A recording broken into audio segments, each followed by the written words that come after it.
पहला two phase हो गया, टू फेज के ऊपर दो न्यूमेरिकल हो चुके हैं। अब शुरुआत करें इसकी बिगर मेथड की, ठीक है।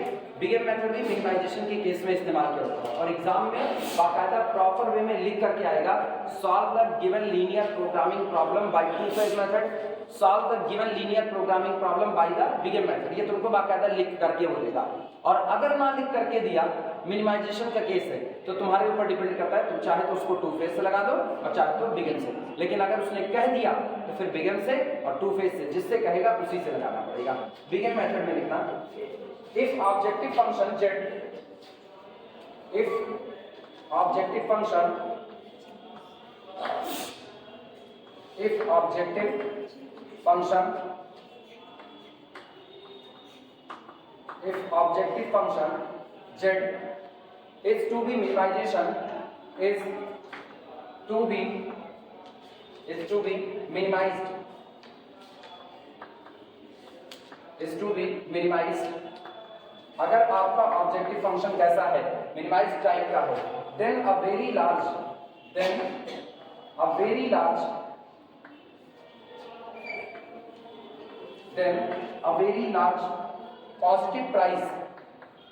positive price, then a very large positive price called penalty,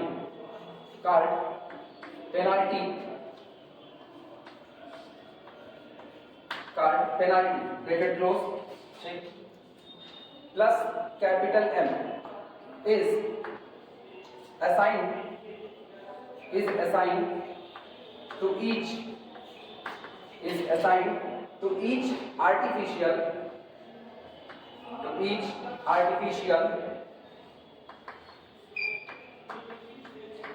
artificial variable।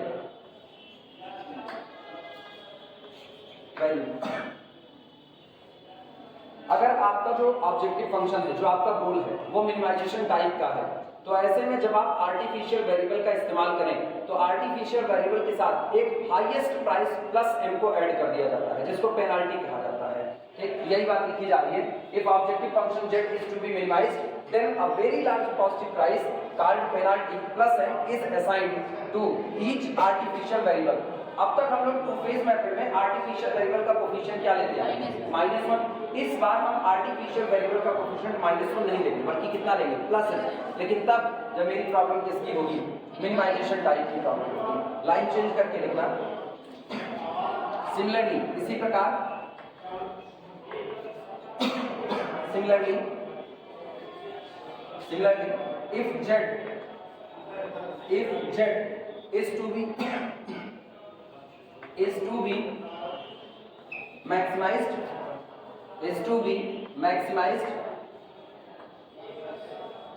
to be maximized, comma, then a very large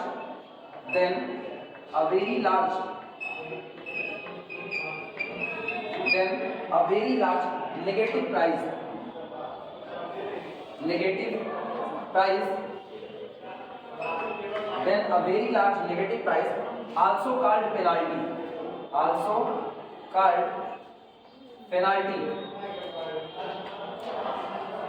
called penalty, ठीक, -m is assigned for artificial variable, या to each artificial variable,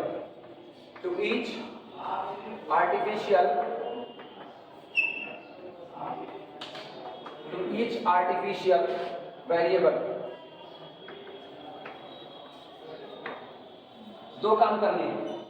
सबसे पहली बात, problem को check करो, problem maximisation type की है या मिनिमाइजेशन। अगर आपकी प्रॉब्लम मिनिमाइजेशन टाइप की है तो जिन आर्टिफिशियल वेरिएबल का इस्तेमाल करें अपने ऑब्जेक्टिव फंक्शन में, उन आर्टिफिशियल वेरिएबल के लिए कोफिशिएंट इस्तेमाल होगा +m का।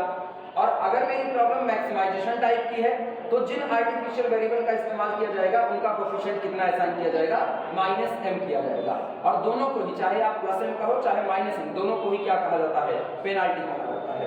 इसके बाद लिखना, स्टेप ऑफ एल्गोरिथम, बड़ी डालना, स्टेप ऑफ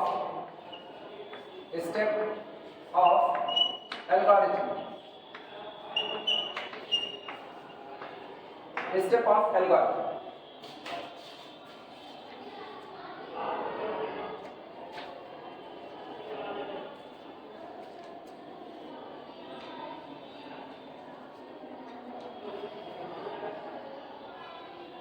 चलो शुरुआत करें।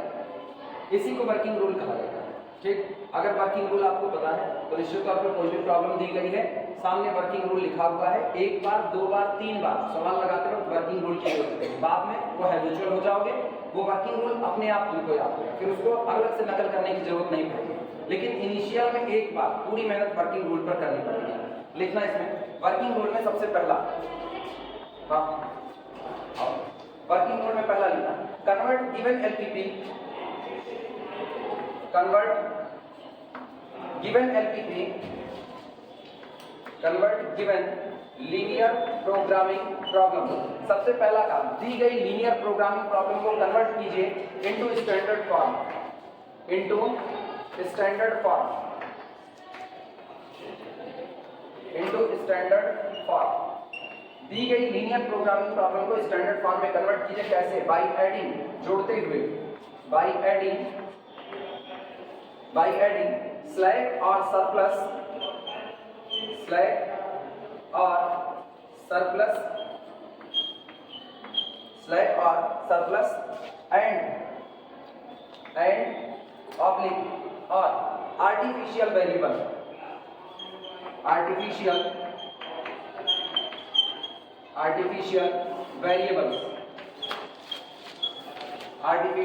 Variables full stop. सबसे पहला काम, जो आपको प्रॉब्लम दी गई है उसको स्टैंडर्ड फॉर्म में कन्वर्ट कीजिए। कैसे? स्लैक का, सरप्लस का, आर्टिफिशियल का, जिनकी आपको रिक्वायरमेंट है, जिनकी जरूरत है, उन वेरिएबल का इस्तेमाल करते हुए सबसे पहला काम हम ये करेंगे, दी गई प्रॉब्लम को स्टैंडर्ड फॉर्म में कन्वर्ट करेंगे। स्टैंडर्ड फॉर्म क्या होता है वो बता दे रहे हैं। दी गई प्रॉब्लम जैसी भी दी गई है, चाहे मिनिमाइजेशन टाइप की है चाहे मैक्सिमाइजेशन, उसमें जितने भी कांस्टेंट इस्तेमाल किए गए हैं वो सारे के सारे कांस्टेंट कैसे होने चाहिए? इक्वल टाइप के होने चाहिए। अगर आपका कोई constant greater than, less than और इक्वल टू टाइप का नजर आ रहा है तो हमारी जिम्मेदारी सबसे पहले उसको किस में कन्वर्ट करना? इक्वलिटी में कन्वर्ट करना। इक्वलिटी में कन्वर्ट करने के लिए जिन वेरिएबल का इस्तेमाल करेंगे उनमें एक वेरिएबल स्लैक होता है, दूसरा कौन होगा? सरप्लस, और तीसरा कौन होगा? आर्टिफिशियल। अगर आपका राइट साइड का कोई भी कांस्टेंट नेगेटिव है तो सबसे पहले काम होता है उसको क्या करना? पॉजिटिव। और पॉजिटिव करने के दौरान माइनस से मल्टीप्लाई किया जाता है तो इनइक्वालिटी का साइन चेंज होगा, इस बात को ख्याल रखना है। क्लियर है ये बातें? यही इतना काम करना है। अब स्लैक वेरिएबल आएगा तो अकेला आता है, सरप्लस आएगा तो अपने साथ आर्टिफिशियल को लेकर के आएगा, और सरप्लस के साथ आर्टिफिशियल हमेशा आएगा, आर्टिफिशियल अकेला आ सकता है, ये याद रखना। इसीलिए लिखा गया है स्लैक और surplus and artificial, surplus and artificial. Surplus के साथ कौन रहेगा? आर्टिफिशियल, और ऑब्लिक और आर्टिफिशियल। यानी ऐसा भी हो सकता है कि आपको केवल और केवल किसकी जरूरत पड़े? आर्टिफिशियल। जैसे लास्ट वाला जो न्यूमेरिकल था, टू फेज मेथड, उसमें दोनों के दोनों कांस्टेंट कैसे थे? इक्वल टाइप के। तो इक्वल टाइप में ना तो आपको स्लैक चाहिए ना तो आपको सरप्लस, वहां केवल और केवल कौन आएगा? आर्टिफिशियल अकेला आएगा।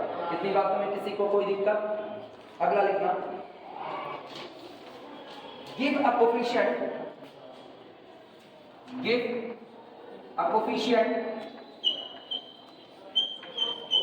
give a coefficient for slack and surplus, ठीक, प्लस m, ठीक, give a coefficient, give zero coefficient कर देना, गिव जीरो कोफिशिएंट कर दो, वो ज्यादा सही है, क्योंकि बाद में तो हम उसी बात को कहते हैं, उसको अभी सही कर देते हैं। सरप्लस वेरिएबल और स्लैक वेरिएबल जिनका आपने इस्तेमाल किया है, ऑब्जेक्टिव फंक्शन में इनका कोफिशिएंट केवल और केवल कैसा चढ़ेगा? जीरो चढ़ेगा। क्लियर है? अभी तक मैंने इनके लिए कोई और कोफिशिएंट बोला भी नहीं। चाहे हम सिंपलेक्स मेथड मैक्सिमाइजेशन का केस डील करें, चाहे टू फेज मेथड डील करें, चाहे आप बिगम डील करें, हर बार एक बात कॉमन है, स्लैक वेरिएबल, सरप्लस वेरिएबल, दोनों का ही कोफिशिएंट बार बार ऑब्जेक्टिव फंक्शन में कितना रखा जा रहा है? जीरो रखा जा रहा है। वही काम यहाँ भी है, give zero coefficient for the slack and surplus variable. Line change करके यहीं नीचे अभी इधर वाली जगह रखे रहना, plus m for artificial, plus m for artificial minimisation case, ऐसे शॉर्ट में मिनिमाइजेशन केस, और minus m for artificial variable, किसके लिए? Maximisation case. और ये कोफिशिएंट हम लोग कहां पर देंगे? ये हम देंगे variables in objective function,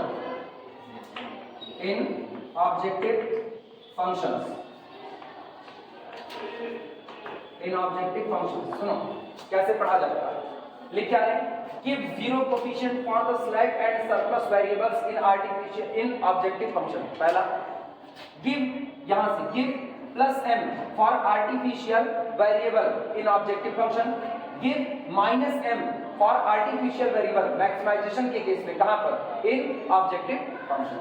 clear हुआ? जो आपका गोल तैयार हो रहा है ऑब्जेक्टिव फंक्शन, उस ऑब्जेक्टिव फंक्शन में स्लैक और सरप्लस दोनों ही वेरिएबल का कोएफिशिएंट कितना लगाया जाएगा, 0। अगर केस मैक्सिमाइजेशन का है, यहाँ अगर केस मैक्सिमाइजेशन का है तो ऑब्जेक्टिव फंक्शन में आर्टिफिशियल का कोएफिशिएंट कितना लगाया जाएगा, -m। और अगर आपका केस मिनिमाइजेशन का है तो आर्टिफिशियल का कोएफिशिएंट कितना लगाया जाएगा, +m लगाया जाएगा। इतनी बातें नोट करो।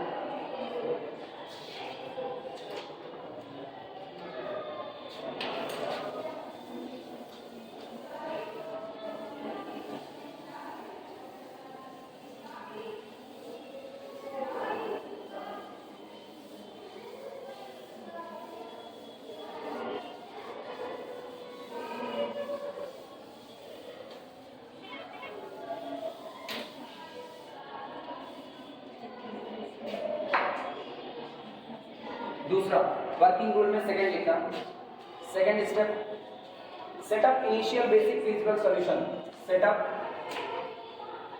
इनिशियल बेसिक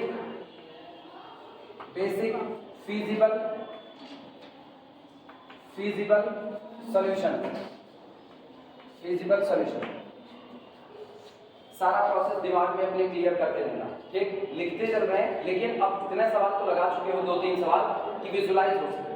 जो आपको प्रॉब्लम दी जाएगी, प्रॉब्लम या तो मिनिमाइजेशन की होगी या तो किसकी होगी, मैक्सिमाइजेशन की।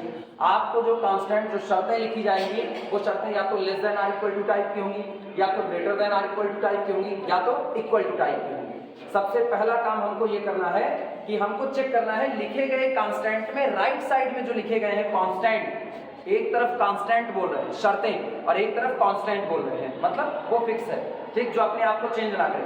जो राइट साइड में कांस्टेंट b1 b2 b3 ये लिखे गए हैं, ये सारे के सारे कैसे नजर आना चाहिए, पॉजिटिव। इनमें से कोई भी नेगेटिव होगा तो उस कांस्टेंट में -1 का मल्टीप्लाई करके उसको क्या बनाएंगे, पॉजिटिव।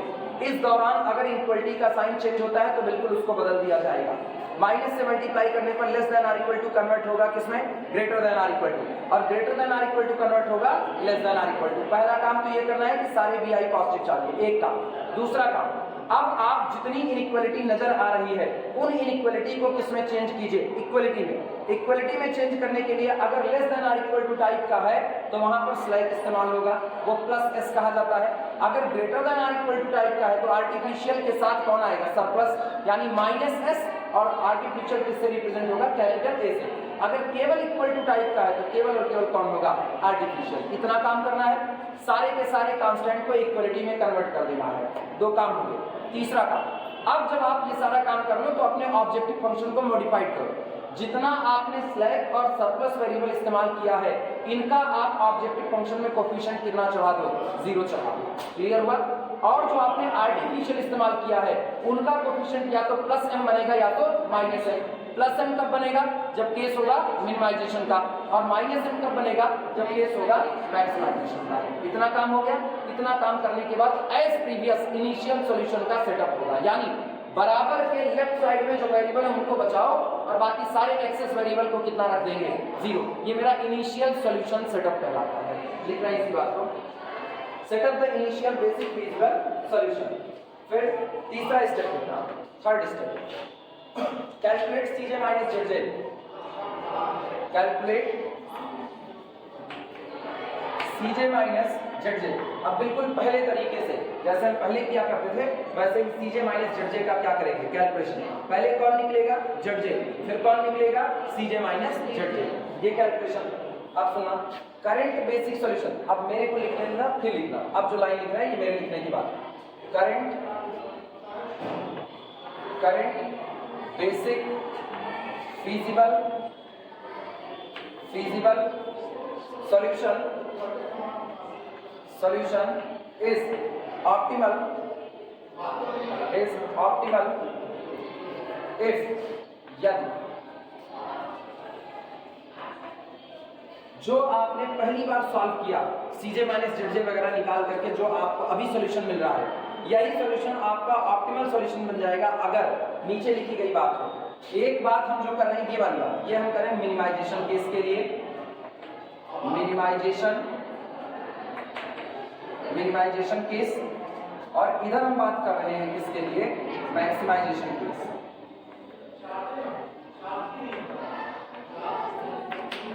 मैक्सिमाइजेशन केस पहले मिनिमाइजेशन की बात करते हैं, क्योंकि प्रॉब्लम मुझको दो तरीके से दी जाएगी, या तो मेरी दी गई प्रॉब्लम मिनिमाइजेशन की होगी और या तो प्रॉब्लम कैसी होगी, मैक्सिमाइजेशन की। तो सबसे पहले चर्चा कर रहे हैं मिनिमाइजेशन के केस में कैसे पता करेंगे कि करंट का सॉल्यूशन ऑप्टिमल है या नहीं, और अगर मिनिमाइजेशन के केस में करंट सॉल्यूशन ऑप्टिमल नहीं है, क्या है संदीप? अच्छा,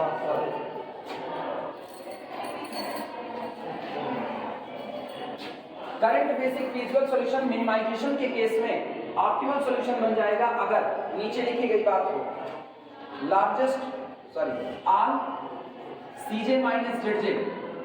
सीजे minus ZJ greater than or equal to, जितने आप, वो मैक्सिमाइजेशन में होता है जिसमें हम नेगेटिव लेते हैं, अगर सारे सीजे माइनस जेडजे या तो पॉजिटिव आ जाए या तो जीरो आ जाए, किस किस्से में, मिनिमाइजेशन के, तो आप कह देना आपका करंट बेसिक सॉल्यूशन कैसा हो चुका है, ऑप्टिमल। लेकिन अगर आपका एक भी सीजे माइनस जेडजे आपका नेगेटिव छूट गया तो इसका मतलब सॉल्यूशन में सुधार की गुंजाइश बाकी है, अभी आपका आया हुआ सॉल्यूशन ऑप्टिमल नहीं है। क्लियर है ये बात है? अगला देखना मैक्सिमाइजेशन का केस, इनमें लिख रहे हैं आर सीजे माइनस जेडजे, इधर ग्रेटर देन तो इधर कितना, less than or equal to. अगर आपके जितने सीजे माइनस जेडजे आ रहे हैं वो सारे के सारे या तो नेगेटिव आए या तो जीरो आए, तो आपका करंट सॉल्यूशन जो मिला हुआ है वो कैसा होगा, ऑप्टिमल। लेकिन किस केस में, मैक्सिमाइजेशन के केस में। याद रहेगा कुछ स्टेप है जो प्रैक्टिस में ही आते हैं। सबसे पहला काम, हम इसीलिए बार बार दोहरा रहे हैं, वर्किंग रूल लिखो, क्योंकि सबसे मेन यही होता है। ये हम लिखा दिए, न्यूमेरिकल आसानी से बच जाएगा। पहला काम है चेक करना प्रॉब्लम किसकी है, मिनिमाइजेशन या मैक्सिमाइजेशन। अगर प्रॉब्लम मिनिमाइजेशन की है तो जब आप आर्टिफिशियल का कोफिशिएंट जब डिक्लेयर कर रहे होगे, कहाँ, गोल में, अपने ऑब्जेक्टिव फंक्शन में, तो कितना डिक्लेयर करोगे, +n डिक्लेयर करोगे। और अगर यही मिनिमाइजेशन की बजाय मैक्सिमाइजेशन का केस है तो क्या लगाएंगे, -n लगाएंगे। दो किससे हो गए, अब सुनना। अगर आपका केस मिनिमाइजेशन का है तो ऑप्टिमलिटी की कंडीशन मिलती है CJ minus ZJ greater than or equal to 0, और अगर मैक्सिमाइजेशन का किस्सा है तो ऑप्टिमलिटी की कंडीशन होती है CJ minus ZJ less than or equal to 0। Clear हुआ? अगर ये किस्सा ना आया, मान लो मिनिमाइजेशन में ये सारे पॉजिटिव ना आए, कोई एक नेगेटिव आ गया, तो इसका मतलब current solution is not optimal. अगर मैक्सिमाइजेशन के केस में सारे नेगेटिव ना आए, सारे जीरो ना आए, तो इसका मतलब कोई एक आपका कैसा आ गया, पॉजिटिव, तो इसका मतलब ये हो गया current solution is not optimal. Clear हुआ? अब हम इनको लिख रहे हैं, इफ नॉट, यहां बीच में लिख रहे हैं इफ नॉट। कौन सा इफ नॉट, ये भी और ये भी, मतलब ये दोनों कंडीशन नहीं होती है तो क्या होगा, ना तो मिनिमाइजेशन में आपको ये मिले और जब आप मैक्सिमाइजेशन सॉल्व करें तो आपको ये वाली कंडीशन ना मिले, तब नीचे रखी हुई है इफ नॉट। ठीक, सेलेक्ट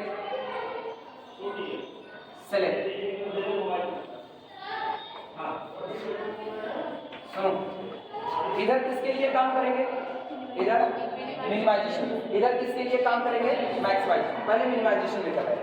अगर मान लो तुमने मिनिमाइजेशन की प्रॉब्लम को सॉल्व किया, सारे सीजे माइनस जेडजे तुम्हारे पॉजिटिव नहीं आते हैं, सारे नॉन नेगेटिव नहीं आते हैं, कोई एक आपका कैसा आ गया, नेगेटिव, तो आप सबसे पहला काम करो, जो लार्जेस्ट नेगेटिव सीजे माइनस जेडजे है उसी को आप सेलेक्ट करो।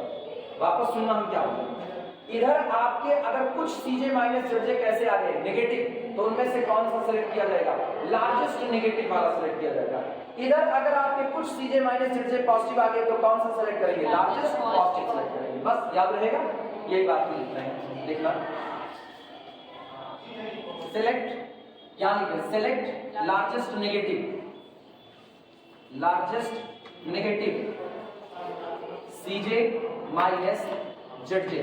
ठीक, और इधर अगर आपके सारे CJ minus ZJ less than or equal to 0 नहीं है तो select largest largest positive CJ minus Z, largest positive CJ minus Z, इस तरीके से लिखो। अब इसके नीचे थोड़ी सी जगह रखना, उसके नीचे थोड़ी सी जगह। बाय द वे अगर नहीं होगी ना तो ठीक है, हम मैक्सिमाइजेशन मिनिमाइजेशन करके लिखेंगे, कोई दिक्कत नहीं। पर हम बहुत सारी थ्योरी हटा दे रहे हैं इस तरीके से। अगर हम ये तरीका ना करें तो बड़ी थ्योरी लिखनी पड़ेगी, उतनी लिखना नहीं चाहिए, बेमतलब कहीं का है। ये एक फ्लो चार्ट के तौर पर है कि आप इसको फ्लो चार्ट आप याद रखो, बस आपका काम होता रहेगा। लिखो तो फिर समझा देंगे, परेशान है। हम जान रहे हैं थोड़ा सा कंफ्यूजन करेगा क्योंकि दो केस हम एक साथ निकाल रहे हैं। थ्योरी लिखेंगे तो दोनों केस मुझको अलग अलग डील करने पड़ेंगे। पहले हम मैक्सिमाइजेशन हेडिंग डालेंगे और फिर लिखेंगे इन मैक्सिमाइजेशन केस, फिर हम मिनिमाइजेशन हेडिंग डालेंगे, फिर लिखेंगे इन मिनिमाइजेशन केस। खाली वो बर्डन बढ़ेगा, काम तो वही आप ही हो रहा है।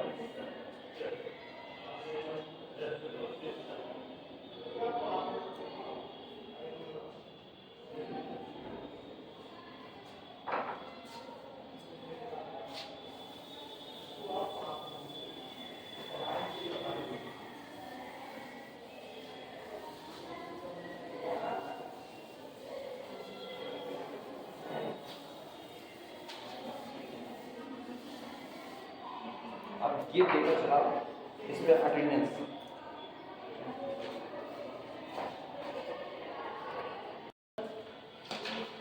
तुम लोगों के पास अगर जगह होगी तो इसी के नीचे यहाँ कंटिन्यू करना और इसके नीचे यहाँ कंटिन्यू करना। ठीक, हम यहाँ पर कंटिन्यू कर रहे हैं। सुनो, जब हमने largest negative CJ minus Z को सिलेक्ट कर लिया, कौन सा केस चल रहा है? इधर वाला मिनिमाइजेशन का, तो ये मुझको कौन सा वेक्टर देगा? Incoming vector. और जब इधर मैंने largest positive CJ minus Z select किया, किस केस में? मैक्सिमाइजेशन, तो ये क्या देगा? इनकमिंग वेक्टर देंगे। दोनों मुझको कौन से वेक्टर? इनकमिंग। और एक बार इनकमिंग वेक्टर मिल गया तो आउटगोइंग वेक्टर निकालने का प्रोसेस बिल्कुल पहले की तरीके से होगा। ठीक, और प्रोसेस कंटिन्यू रहेगा तब तक जब तक आप कंडीशन ऑफ ऑप्टिमलिटी पर ना पहुंच जाओ। तो इसके नीचे लिखना इट गिव्स, ब्रैकेट में लिखना it gives incoming vector, it give incoming vector, incoming vector, it gives incoming vector, bracket close, लिखना find outgoing vector,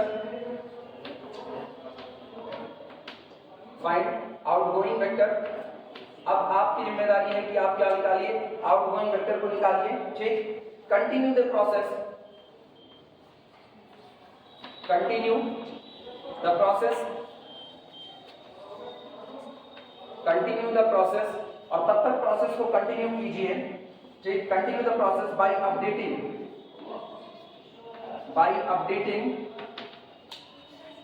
updating solution until, जब तक कि until all CJ minus Z, all CJ minus Z greater than or equal to 0। तब तक इस process को continue कीजिए जब तक कि सारे के सारे सीजे माइनस जेड क्या ना हो जाए? पॉजिटिव ना हो जाए। ठीक, ये कौन सा केस था? ये मिनिमाइजेशन था। और यही चीज किस में लिखेंगे? मैक्सिमाइजेशन। बस वहां पर तब तक प्रोसेस चलता रहेगा जब तक all CJ minus Z less than or equal to 0 ना हो जाए। लिखना उधर it gives outgoing, sorry, incoming vector,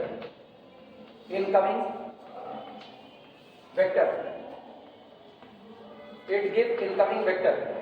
फिर ब्रैकेट के बाहर find outgoing vector, find outgoing vector,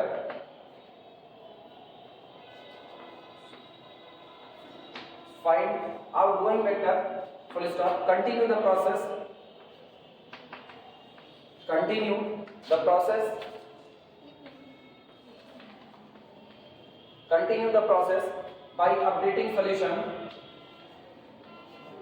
by updating solution until, जब तक कि until all cj minus zj less than or equal to 0। Working rule तब तक प्रोसेस कंटिन्यू चलता रहेगा जब तक कि सारे आप कंडीशन ऑफ ऑप्टिमैलिटी तक ना पहुंच जाए। नहीं, अब ये पहले वर्किंग रूल लिख लो, फिर ग्रुप में अटेंडेंस लगा इसी वक्त।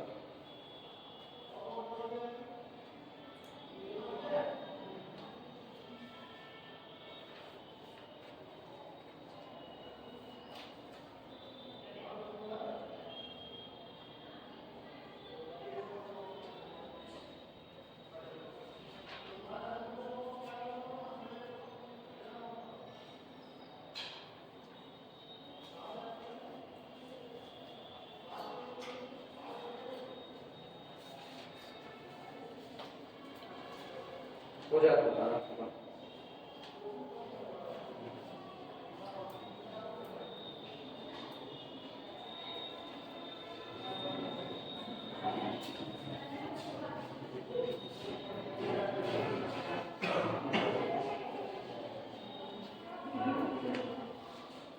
है तो बताओ तुम मेडिकल करवा। वर्किंग रूल समझ में आया कैसे काम करना है? केस सबसे पहले पता कर लो मैक्सिमाइजेशन का है या मिनिमाइजेशन का, उसी के अकॉर्डिंग बिहेव करेंगे। मिनिमाइजेशन का केस है, अगर केस इसका मिनिमाइजेशन का तो आर्टिफिशियल का कोएफिशिएंट क्या यूज किया जाएगा? प्लस है। केस अगर मैक्सिमाइजेशन का है तब क्या यूज होगा? माइनस यूज होगा। ठीक। कंडीशन ऑफ ऑप्टिमैलिटी मिनिमाइजेशन में क्या बनती है? कंडीशन ऑफ ऑप्टिमैलिटी मिनिमाइजेशन में क्या बनती है? आर C J minus Z J greater than or equal to 0, और मैक्सिमाइजेशन में क्या बनती है? Less than or equal to 0। Clear हुआ? तब तक ये सारा काम करते रहेंगे जब तक कंडीशन ऑफ ऑप्टिमैलिटी पहुंच नहीं जाती है। हाँ, इस दौरान बीच में उनका डिस्कशन करते रहेंगे कि आपका हर इटरेशन पे आर्टिफिशियल वेरिएबल क्या बेसिस में मौजूद रह जा रहा है पॉजिटिव साइन के साथ या नहीं मौजूद रह जा रहा है। ये सारी बातें हम रिमार्क में लिखा देते हैं। रिमार्क डालना, रिमार्क बोले हो गया। अच्छा लिख रहे हो क्या? इधर ही हो अभी, पीछे इधर ही हो गया है उधर वाला भी। चलो रिमार्क लिखना फिर।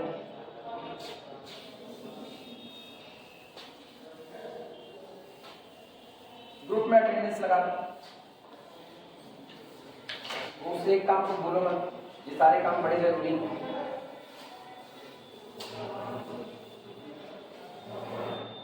कहते हैं ना जब पूजा पाठ होती है तो उसमें मेहमान एक आध भले नाराज हो जाए, देवता नाराज नहीं होना चाहिए। देवता वाला काम पहले कर दिया जाता है, तो इसीलिए पहले ये अटेंडेंस वाला काम करना। रिमार्क, रिमार्क, रिमार्क में लिखना at any iteration of the simplex algorithm, at any iteration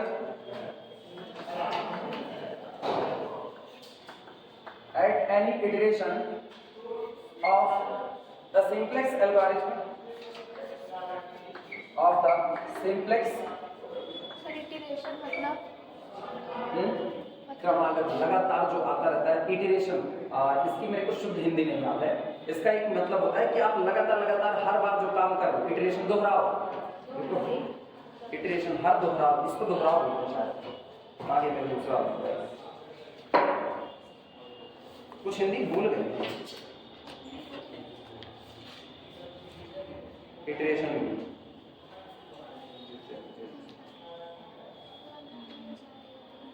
अरे रिपीटेशन इटरेशन ऐसे बनता है। यात्रा, ये चलना, सुनो अरे मतलब इसका लगभग वही होता है। देखो अल्टरनेटिव मीनिंग इन हिंदी। चलिए आउटपुट में दे रहे हैं अनुप्रास खतरनाक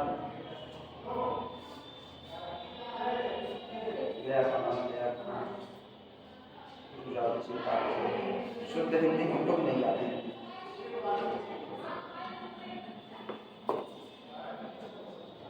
पुनरावर्तन वही दोहराना ना, मतलब मेरे वो जो मेमोरी है वो थोड़ी ठीक ठाक है। पुनरावृत्ति इटरेशन वो कह रहा कई चीजों का ना फील समझ आ जाता है, उसके बाद फिर हिंदी भूल जाती है। तो इसका फील समझ आ गया, इटरेशन हर एक दोहराव हम करेंगे क्या, एक बार सीजे माइनस जेड निकालेंगे, वहां से हम देखेंगे कंडीशन ऑफ ऑप्टिमैलिटी मिली या नहीं मिली। जब वो काम हो गया कि कंडीशन ऑफ ऑप्टिमैलिटी नहीं मिल रही है तो हम क्या करेंगे, incoming vector, outgoing vector, solution update, काम हो गया।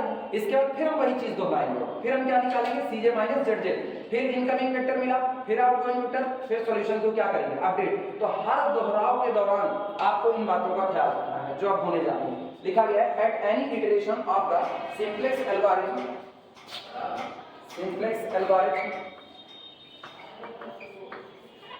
simplex algorithm, any one of the following cases, any one of the following cases, any one of the following cases may arise बन सकते हैं। पहला केस, जब आप सीजे माइनस जेड वगैरह का कैलकुलेशन कर रहे हो तो किसी भी कैलकुलेशन के दौरान, मतलब इस पूरी सॉल्विंग के दौरान कभी भी नीचे लिखी गई कंडीशंस में से कोई भी एक कंडीशन आपके सामने आ सकती है। कौन सी कंडीशन, सबसे पहली सुना, if at least one artificial, if at least कम से कम, if at least one artificial,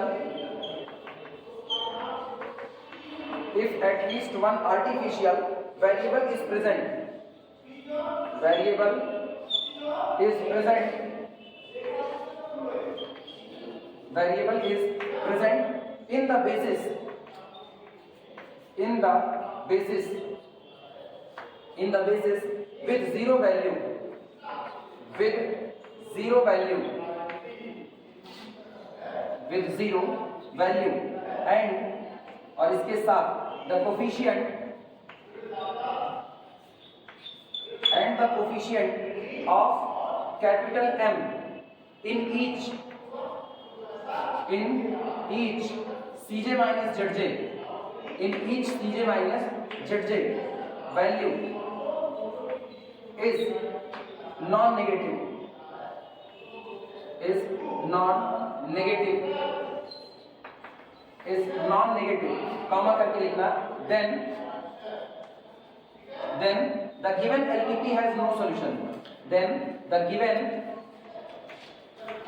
LPP has no solution, has no solution। Note करो, समझाते हैं।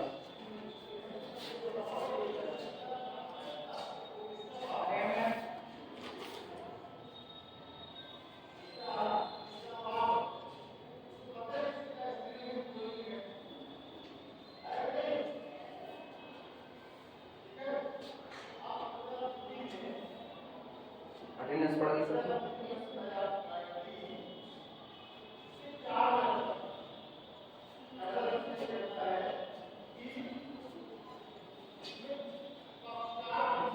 बिना पढ़ाई कोई याद करना अजीब, फिर हम तो यही मत करते ना, सब बर्बाद एक तरफ से।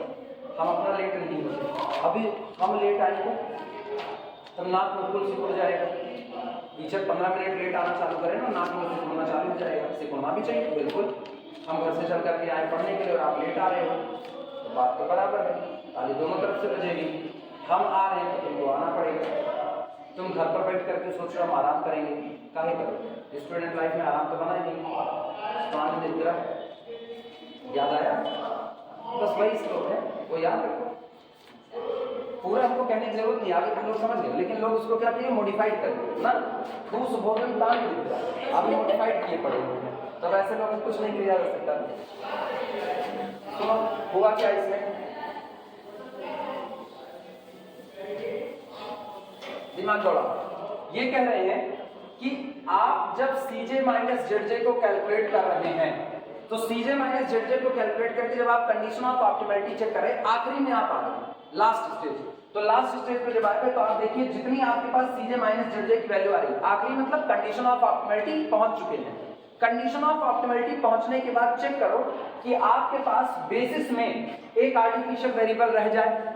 बेसिस में कौन छूट जाए? एक आर्टिफिशियल वेरिएबल रह जाए, वो बेसिस से बाहर ना जाए। लिखा गया इफ एटलीस्ट वन, कम से कम एक, अधिक से अधिक कई, at least one artificial variable is present in the basis, वो बेसिस में मौजूद हो विद जीरो वैल्यू। और जब वो बेसिस में मौजूद हो तो उसके सामने उसकी वैल्यू कितनी आ रही हो? जीरो वैल्यू आ रही। और इसके बाद करें एंड, और इसके साथ ही साथ the coefficient of capital M, और जो आपने आर्टिफिशियल वेरिएबल का कोफिशिएंट कैपिटल एम दिया हुआ है उसका कोफिशिएंट कहां पर? ईच सीजे माइनस जेडजे, जितने आपने सीजे माइनस जेडजे निकाले हुए हैं, इन सभी सीजे माइनस जेडजे में m का जो कोफिशिएंट है वो कैसा नजर आए? Non negative. नॉन नेगेटिव का मतलब या तो वो कोफिशिएंट जीरो नजर आए और या तो वो कोफिशिएंट कैसा नजर आए? पॉजिटिव नजर आए। तो जैसे आपको ये केस दिखा, आप अपना काम रोक दीजिए, आपके दिए गए लीनियर प्रोग्रामिंग प्रॉब्लम के पास कोई भी सॉल्यूशन मौजूद नहीं है। Then the given LPP has no solution, आपकी प्रॉब्लम का कोई सॉल्यूशन मौजूद नहीं है। जिसका सॉल्यूशन नहीं है उसको आगे सॉल्व करने की कोई जरूरत नहीं है। वापस सुनना, हमने क्या कहा? हमने कहा जब आप कंडीशन ऑफ ऑप्टिमलिटी पर पहुंच जाओ तो कंडीशन ऑफ, चाहे जिसमें मिनिमाइजेशन में और चाहे किसमें मैक्सिमाइजेशन में, जब आप कंडीशन ऑफ ऑप्टिमलिटी पर पहुंच जाओ तो आप चेक करो कि क्या बेसिस में आर्टिफिशियल वेरिएबल मौजूद है कि नहीं। अगर बेसिस में आर्टिफिशियल मौजूद है तो चेक करो उसकी वैल्यू कितनी है, उसकी वैल्यू कितनी नजर आनी चाहिए? Present in the basis with zero value. Zero value के साथ मौजूद है तो तुरंत देखो कि सीजे माइनस जेडजे जो आपने कैलकुलेट किए हैं उनमें इसका जो कोफिशिएंट कैपिटल एम का कोफिशिएंट है, जो आपने पेनाल्टी रखी हुई, कैपिटल एम का कोफिशिएंट कैसा लगा हुआ है? अगर वो सारे के सारे कोफिशिएंट नॉन नेगेटिव आ रहे हैं तो इसका मतलब आपके प्रॉब्लम की कोई सॉल्यूशन मौजूद नहीं है। ये केस याद रखने पड़ेंगे। ठीक, दूसरा सेकंड, पता है अगर केस ना याद रहे तो दिक्कत क्या होगी? तब दिक्कत ये होगी तुमने लिख दिया कि प्रॉब्लम है फॉलोइंग सॉल्यूशन। अब तुमको क्या मिला? जो तुमको टेबल मिली वहां तुमको यहाँ a1 मिला, यहाँ x1 मिला, यहाँ x2 मिला। a1 की वैल्यू कितनी मिली? 0, x1 की वैल्यू 5 मिली और x2 की वैल्यू 3 मिली। और तुमने क्या किया? तुमने मैक्सिमाइज जेड या मिनिमाइज जेड जो भी रहा हो कैलकुलेट करके दे दिया। तो तुम सोल्यूशन क्या दे रहे हो? तुम सोल्यूशन दे रहे हो a1 is equal to 0, x1 is equal to 5, x2 is equal to 3। तो तुम तो सोल्यूशन दे रहे हो और रियलिटी में आपकी प्रॉब्लम का कोई सोल्यूशन मौजूद नहीं है, वो एक गड़बड़ी ला जाएगी। तो इसीलिए इस केस का खास ख्याल रखना, इसीलिए हम इसको रिमार्क में लगा रहे हैं। क्लियर हुआ? अगला लिखना second,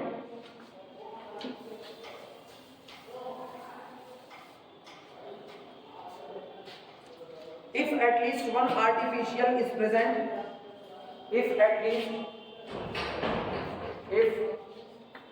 least one artificial is present,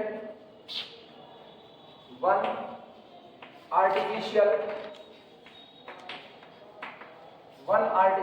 is present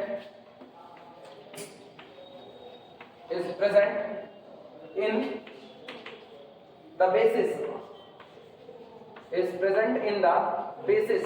अगर कम से कम एक आर्टिफिशियल वेरिएबल बेसिस में मौजूद हो, किसके साथ? With positive value, with positive value, एक पॉजिटिव वैल्यू के साथ मौजूद है, with positive value, and the coefficient of capital M, and the coefficient of capital M in each Cj minus Zj, in each Cj minus Zj values is non-negative, then given LPP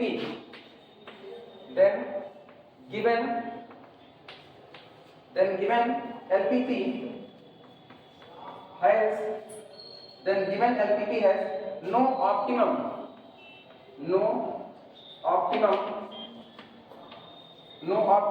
basic feasible solution,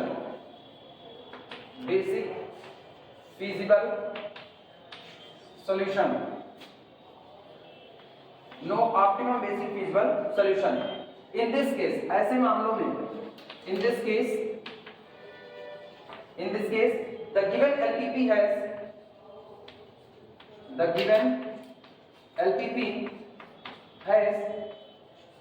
in this case the given LPP has a pseudo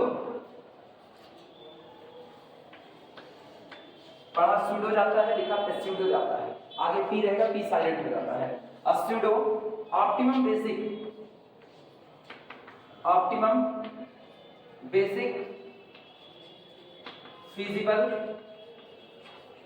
feasible solution. फौरी तौर पर जानो, इसको ना वो धोखा देने वाला कहते हैं, छद्म, ठीक है। बाद में बताएंगे, लास्ट में जब इसका न्यूमेरिकल उठाएंगे तब इसको बताएंगे कि एक्चुअल में इसकी फिजिकल इंटरप्रिटेशन, इसकी मीनिंग क्या होती है। अभी बस ऐसे जाना धोखा देने वाला, क्योंकि आपको कहा क्या गया है, कहा गया है कि गिवन एलपीपी कब, अगर at least one artificial present in the basis with the positive value. उधर किसके साथ प्रेजेंट था, जीरो वैल्यू, अभी किसके साथ प्रेजेंट है, पॉजिटिव। जैसे आर्टिफिशियल A1 प्रेजेंट हो और A1 की वैल्यू 5 हो, 6 हो, 8 हो, पॉजिटिव वैल्यू हो, तो और इसके साथ साथ अगली कंडीशन सेम टू सेम, जब आप Cj माइनस Zj कैलकुलेट करो तो Cj माइनस Zj में जो कैपिटल M आ रहे हैं उनके कोफिशिएंट कैसे आएंगे, नॉन नेगेटिव आएंगे। तो आपके एलपीपी के पास कोई भी ऑप्टिमम बेसिक फिजिकल सॉल्यूशन नहीं होगा। वहां क्या कहा, वहां कहा नॉन नेगेटिव रहे then given LPP has no solution. एक तरफ ये कह देना कि कोई सॉल्यूशन नहीं है और दूसरी तरफ ये कहना कि कोई ऑप्टिमम सॉल्यूशन नहीं, दोनों के बीच में फर्क है। मेरे पास बेस्ट सॉल्यूशन नहीं है लेकिन मेरे पास सॉल्यूशन तो है। दो बातें कही जा रही है, एक तरफ कहा जा रहा है कि आपको खाने के लिए कुछ नहीं है और दूसरी तरफ खाने के लिए है बस अच्छा नहीं है। दोनों में फर्क आया कि नहीं आया ना। खाने के लिए कुछ तो है, भले वो बेस्ट ना हो, 56 भोग नहीं मिल रहा भाई, ना मिले, सूखी रोटी नॉन चावल खा लेंगे ना, कुछ भी चल जाएगा ना। आप बासी चावल खा लो, आप कहीं से गिरा पड़ा खा लो, कुछ भी खा लो, है तो कुछ ना कुछ, लेकिन वो आपका बेस्ट सॉल्यूशन नहीं है, ठीक। वो आपको नुकसान पहुंचा सकता है, ऑब्वियस सी बात है। अगर आप ऐसा कुछ खा रहे हो, सड़ा गला आप कुछ खा लिए, जहां खाने को कुछ नहीं होता ना वहां आदमी आदमी को मार करके खा जाता है, ये भी कंडीशन बनती है। तो आपके पास सॉल्यूशन ना होना और आपके पास ऑप्टिमम सॉल्यूशन ना होना, इन दोनों के बीच में फर्क होता है। तो ये बात याद रखना। कई लोग सोचते हैं ना यहाँ भी तो सर करें नो सॉल्यूशन, वहां भी करें no optimum basic feasible solution, तो गौर करो वहां पर आगे बड़ी बात लिखी है no optimum basic feasible solution, यानी कोई ना कोई ऐसा सॉल्यूशन मौजूद होगा जिसको आप कंसीडर कर सकते हो। तो वो कैसा माना जाएगा, क्योंकि आपको निकालना ऑप्टिमम था और ऑप्टिमम तो आपके पास है नहीं, फिर भी आप एक सॉल्यूशन मान करके चल रहे हो, वो आपको एक धोखा देने वाला होता है। तो उसको ना छद्म सॉल्यूशन बोलते हैं, उसी की इंग्लिश होती है pseudo optimum basic feasible solution. अब बिजनेस इंटरप्रिटेशन इसका क्या होता है ना, इकोनॉमिकल इंटरप्रिटेशन, वो तुमको बाद में समझाएंगे जब इसके न्यूमेरिकल दिखाएंगे, तब वहां इसको रिमार्क पे लिखा है। आई बात समझ में, इतना क्लियर हुआ। चलो न्यूमेरिकल की तरफ बढ़ते हैं, रिमार्क यहाँ पर खत्म होते हैं।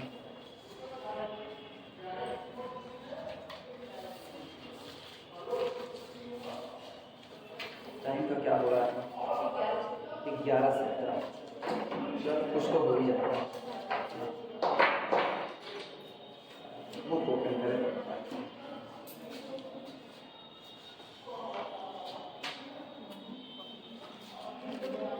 तो आदमी दोनों काम कर रहे हैं, किताब गलत लेकर के चले जाए और चश्मा गलत लगा के चले जाए।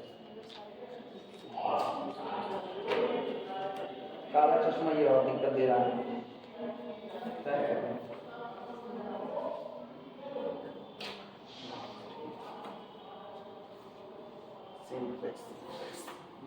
सवाल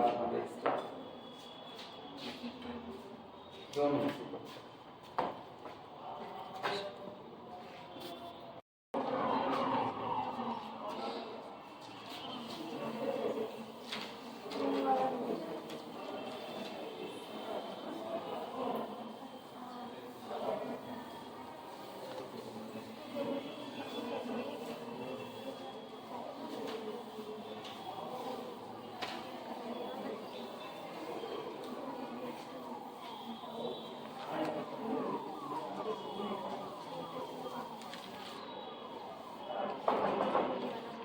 पहली प्रॉब्लम लिखते हैं।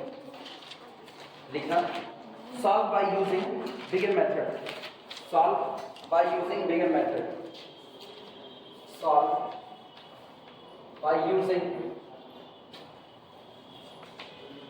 बिगर मेथड, बिगर मेथड।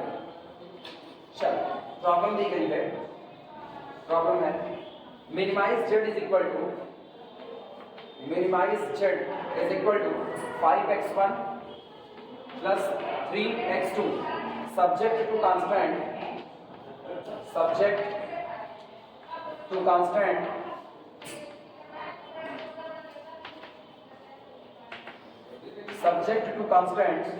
कांस्टेंट दिए गए हैं 2x1 plus 4x2 less than or equal to 12. अगला है 2x1 plus 2x2 is equal to 10. अगला है 5x1 plus 2x2 greater than or equal to 10. और लास्ट में non negativity x1, x2 all are greater than or equal to 0.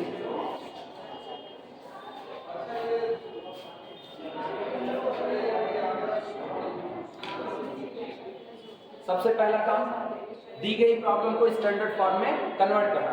Standard form में convert करने के लिए जिन आर्टिफिशियल स्लैग सरप्लस जिनकी भी जरूरत है उनको हम लोग इस्तेमाल करेंगे। सॉल्यूशन में लिखना, यहीं पर लिखना है सॉल्यूशन। सुनो, पहली वाली इनइक्वालिटी कैसी? सबसे पहली निगाह तो ये पढ़नी चाहिए ये सारे लोग पॉजिटिव हैं कि नहीं। सारे पॉजिटिव, कोई नेगेटिव नहीं, तो मुझको माइनस से मल्टीप्लाई करने की कोई जरूरत नहीं है। ये कैसा है? Less than or equal to.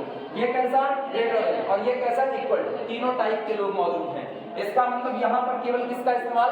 Slag का। यहाँ किसका? आर्टिफिशियल। यहाँ सरप्लस विद आर्टिफिशियल, दोनों साथ में। देखना, convert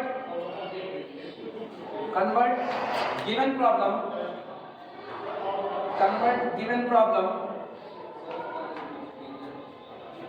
into standard form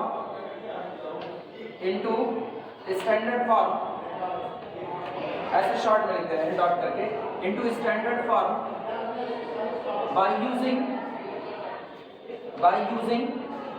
slag surplus and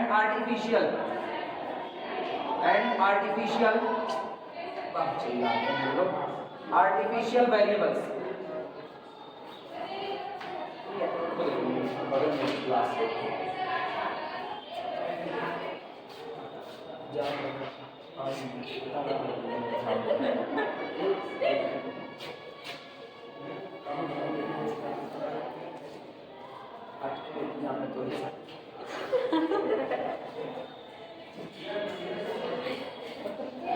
ये भी कोई बताने की बात उसको तो नहीं समझना था।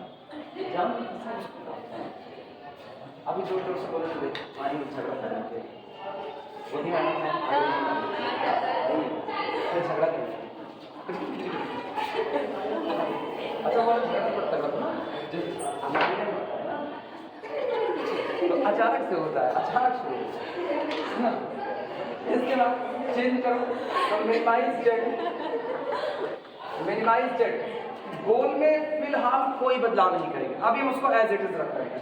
तो गोल मेरा है 5x1 प्लस कितना 3x2। अभी इसको इसी पर रोक देना। अब इनको सब्जेक्ट टू कांस्टेंट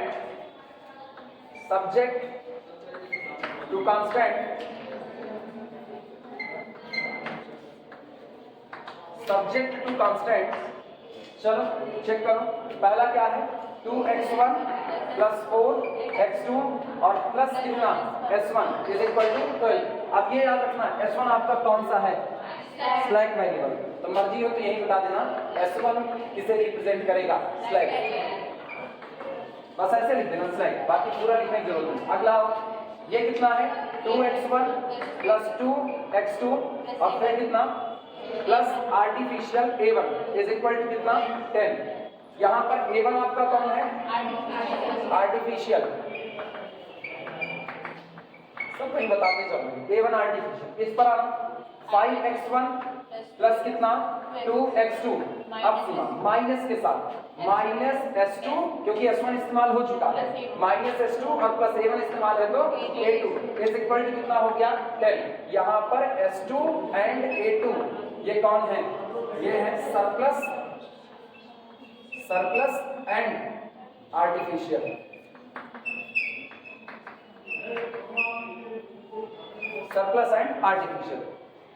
वही कॉर्नर पर मैंने बता दिया, मैंने जिन वेरिएबल का इस्तेमाल किया वो एक्चुअल में है कौन। S1 स्लैक रिप्रेजेंट करेगा, S2 surplus, A1 A2 artificial.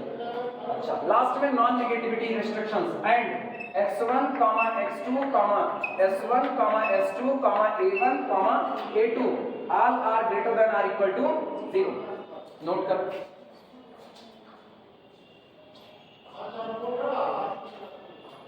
अब आप गोल को मॉडिफाइड करते हैं।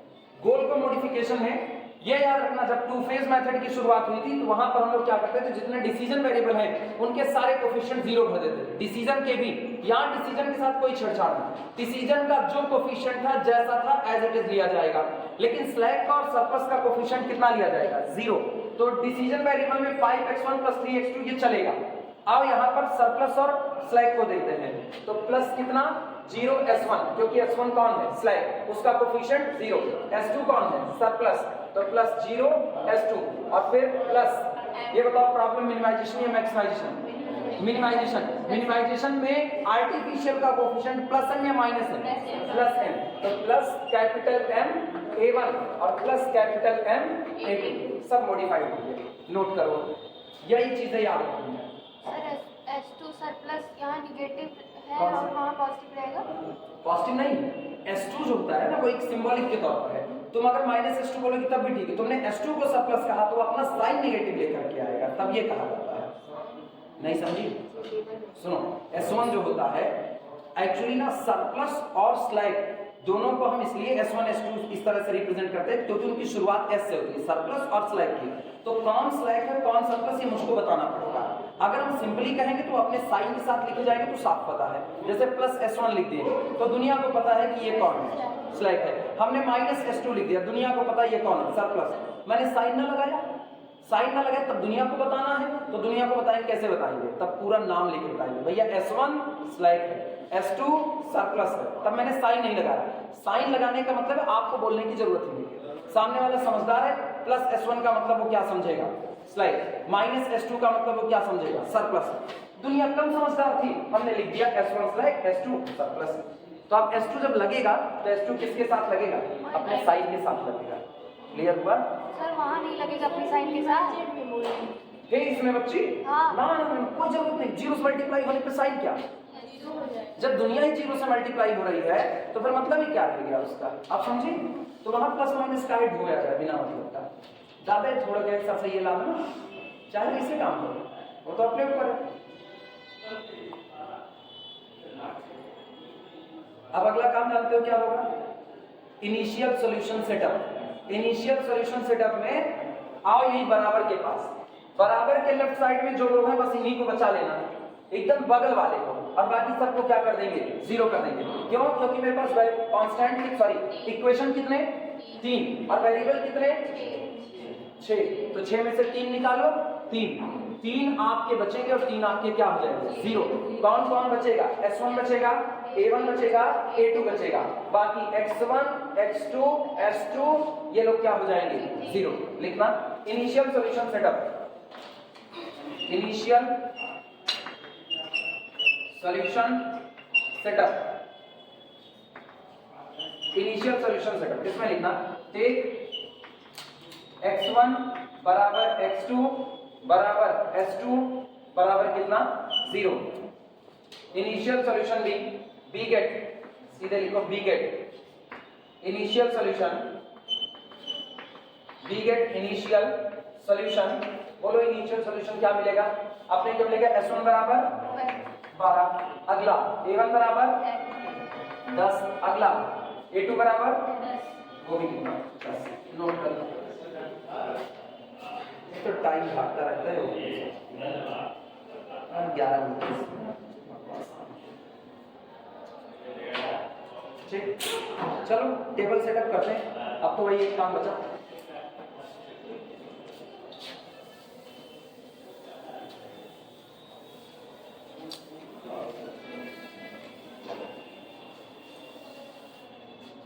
टेबल किसी को याद है, पहला कॉलम क्या होगा, C B, coefficient of basic variable.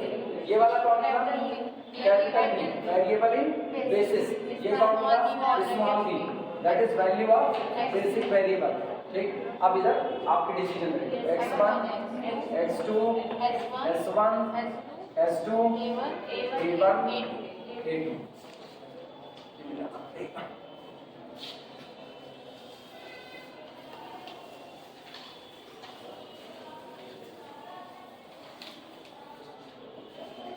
A1 A2। चलो अब यहाँ ऊपर कौन रहेगा? Cj। चलो भरने की शुरुआत करो। कौन कौन से वेरिएबल बेसिस में आए? S1 आया, A1 आया, A2 आया। ठीक, अगला बोलो इनका कोफिशिएंट क्या है? S1 का डिसीजन वेरिएबल में कोफिशिएंट कितना? 0। A1 का प्लस m वो लगा, A2 का प्लस m। और इनकी वैल्यू बोलो, इसकी कितनी है? 12। कोई कुछ का अच्छा होगा, हम के कौन कोई तुमने किसको बुलाया तो डर गए? 10 ये कौन? 10। अब बाकी के कोफिशिएंट देखो, x1 का 2 2 5, तो ये हो गया 2 2 5। पता है कोई जल्दी जिसको बुलाते हैं ना, लगता है कैलकुलेशन की गलती कर दी, कैलकुलेशन की गलती गई काम से। अगला 4 2 2, ये हो गया 4 2 2। अगले बनाना, S1 केवल पहले में है और कहीं नहीं मौजूद है, तो ये कितना? 1, बाकी में 0 0। S2 केवल और केवल तीसरे में मौजूद है, तो 0 0 -1। ये केवल और केवल दूसरे में मौजूद है, तो 0, कोफिशिएंट कितना? 1 और कितना? 0। A2 का देखना, पहले में नहीं, दूसरे में नहीं, तीसरे में 1 के साथ, तो 0 0 1। यहाँ पर Cj सजा दो, Cj कितना होगा? 5, इधर कितना? 3, अगले में कितना? 0, इसका कितना? 0, ये कैपिटल M, ये कैपिटल M। ये आ रहा है वीडियो में ऊपर वाला। ZJ कैलकुलेट करते हैं। अब ZJ निकालना तो तुम लोगों को आता ही होगा, बिल्कुल पहले की तरीके से सॉल्विंग है, कुछ नया नहीं है, सब फालतू की चीजें हैं। ये कौन है? ये कौन है? माई बाप, ये माई बाप, इसको छोड़ के नहीं जा सकते ना, तब इसको छोड़ के ले जाते। अब इनका हाल देखना, आमने सामने ऐसे मल्टीप्लाई करो और जोड़ करके यहाँ पर लिखना, 2 × 0 खत्म, 2m 5m, कितना हुआ? 7m। ठीक, 2 2 4, 4m। ठीक, ये पूरा का पूरा 0, ये पूरा 0 0 -m 0 plus m 0 plus m 0। ये काई तिरछा मार दिया हम, इसको सीधा रखना, रुक जाओ तिरछा करते हैं, डिस्टर्ब हो गया।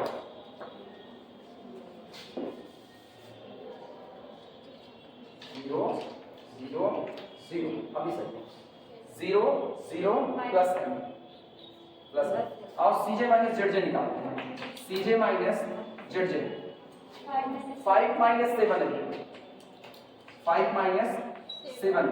अगला 3 - 4m, 3 - 4m। अगला 0 - 0 0। अगला 0 - m, that is plus m, m - m 0, m - m 0। Case किसका है? मिनिमाइजेशन या मैक्सिमाइजेशन? मिनिमाइजेशन। अब कंडीशन ऑफ ऑप्टिमलिटी क्या है? Condition of optimality, all Cj minus ZJ greater than or equal to 0। तुम गौर करो, ये सारे greater than or equal to 0 नहीं है। पता है कैसे? तुमको लग रहा होगा ये 0 0 सजा, अब m के बारे में तो कुछ पता ही नहीं पता है। m को क्या कहा? m लार्जेस्ट पेनाल्टी है, प्लस m लिए थे कि नहीं? लार्जेस्ट पेनाल्टी, वो भी किसके साथ? पॉजिटिविटी के साथ। तो इसका मतलब यहाँ जितने लिखेगा ना, ये अभी सारे पॉजिटिव नहीं है। जब m लार्जेस्ट पॉजिटिव है तो माइनस m लार्जेस्ट नेगेटिव होगा कि नहीं होगा? और अगर m लार्जेस्ट नेगेटिव है तो ये वैल्यू क्या है? नेगेटिव। ये क्या है? नेगेटिव। क्लियर हुआ कि नहीं? तो कंडीशन ऑफ ऑप्टिमलिटी अभी पहुंची नहीं। अब यहां से हमारा काम आगे बढ़ेगा। अब सुनो, केस किसका है? बार बार याद देना, मिनिमाइजेशन का। कंडीशन ऑफ ऑप्टिमलिटी क्या है? All Cj minus ZJ greater than or equal to 0। मतलब मेरे को यहाँ पर केवल और केवल नॉन नेगेटिव लोग चाहिए, नेगेटिव लोग नहीं चाहिए। तो हम यहाँ से किसको सिलेक्ट करेंगे? लार्जेस्ट नेगेटिव को सिलेक्ट करेंगे। सवाल था, जब अननोन m बैठा हुआ है तो इसमें से लार्जेस्ट नेगेटिव कौन बनेगा? जवाब है अपने पास? जवाब नहीं है? जवाब बिल्कुल है। सुनो, दुनिया में हर सवाल का जवाब है और हर जवाब का सवाल है। कैपिटल एम को अपनी मर्जी से, कैपिटल एम को क्या कहते हैं, इनिशियल लार्जेस्ट पॉजिटिव पेनाल्टी, हाँ या ना। तो जो बड़ी से बड़ी वैल्यू सोच सकते हो चुन लो एक बार। हमने 10 चुन लिए, हम बहुत बड़ा नहीं जाते, हम छोटी दुनिया में रहते हैं। 10 भी तो बड़ा है, 10 रुपए, 10 रुपए की पेनाल्टी आपको पड़ गई, बड़ी बात है। चलो m बराबर 10 ले लिया, आप सोचो m बराबर 10 लिया तो ये 10 सते 70, वो भी कैसा -70, -70 और इसे 5 जोड़ दो, कितना ये होगा -65। अच्छा 10 चौक 40, 40 में से 3 जोड़ दो, वो -40 है, उसमें 3 जोड़ दो, कितना -37, और ये कितना -10। बोलो लार्जेस्ट नेगेटिव कौन लग रहा है? सर केवल 10 होगा ना, -10 क्यों होगा? कौन सोची? वो m की हाँ सर ठीक है। लार्जेस्ट नेगेटिव कौन होगा? -65। इसका मतलब ये आपका लार्जेस्ट नेगेटिव। आई बात समझ में? अब सुनो, तुमको इतना परेशान होने की जरूरत नहीं, तुम्हारी मर्जी, तुम m बराबर 100 ले लो, 1000 ले लो, ये तुम्हारे ऊपर डिपेंड करता है। बड़े से बड़ा पॉजिटिव पेनाल्टी आपको लेना है, चलो हम 100 रुपए ले लेते हैं, तो 100 × 7 कितना है? 700, 700 में से 5 निकाल दो, क्योंकि ये नेगेटिव 700 है, और उसमें आप 5 जोड़ रहे हो तो कितना होगा? 693। अच्छा 5 निकाल दो, 5 निकाल दो, 695, हाँ या ना। वो भी किस साइन के साथ? -695, हाँ या ना।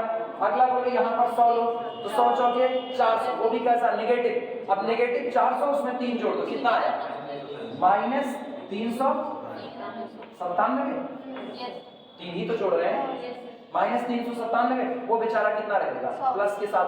तो लार्जेस्ट नेगेटिव कौन है? हर बार आपको लार्जेस्ट नेगेटिव किसका? अच्छा 1 कर लेंगे, नहीं रुको, 1 कर लो, ये तो बड़ा छोटे पे। कभी कभी ऐसा हो सकता है कि यहाँ पर 10 लिखा हो, ऐसा भी तो हो सकता है यहाँ 10 लिखा हो, अब तुमने 1 कर लिया तो तुमको नजर आएगी तो पॉजिटिव है, और मुझको चुनना क्या है? Largest negative. इसीलिए ना हमेशा इस नंबर को देख के डिसाइड करो। मेरे को पता है ये कौन है, 5 है, तो अगर हम m को 10 रखेंगे तो 10 सते 70, ये नेगेटिव आपको दे रहा है। इसीलिए ना सेफ गेम खेला जाता है, m को कैसा कहते हैं? Largest penalty. तो 1000, 100, 10 इनके आसपास ही रहना, हमेशा पूरे में रहोगे तो हमेशा बचे रहोगे। आई बात समझ में? तो ये आपका कौन है? Largest negative. क्लियर हुआ कि नहीं? अब लार्जेस्ट नेगेटिव को चुनेंगे, ये x1 आपका कौन बनेगा? इनकमिंग वेक्टर, और बाद में हम निकालेंगे क्या? आउटगोइंग। पहले तुम टेबल बनाओ तब हम लिखाते हैं। पहले टेबल बनाओ, बन गई? यहाँ पर ऐसे एरो लगाना, लार्जेस्ट नेगेटिव, लार्जेस्ट नेगेटिव, ये आपका लार्जेस्ट। कहीं कंफ्यूज हो बोलो, अरे हो बोलो यार, कौन कौन कंफ्यूज है? देखो अभी क्लास में हो, अभी पूछ लोगे तो काम चल जाएगा।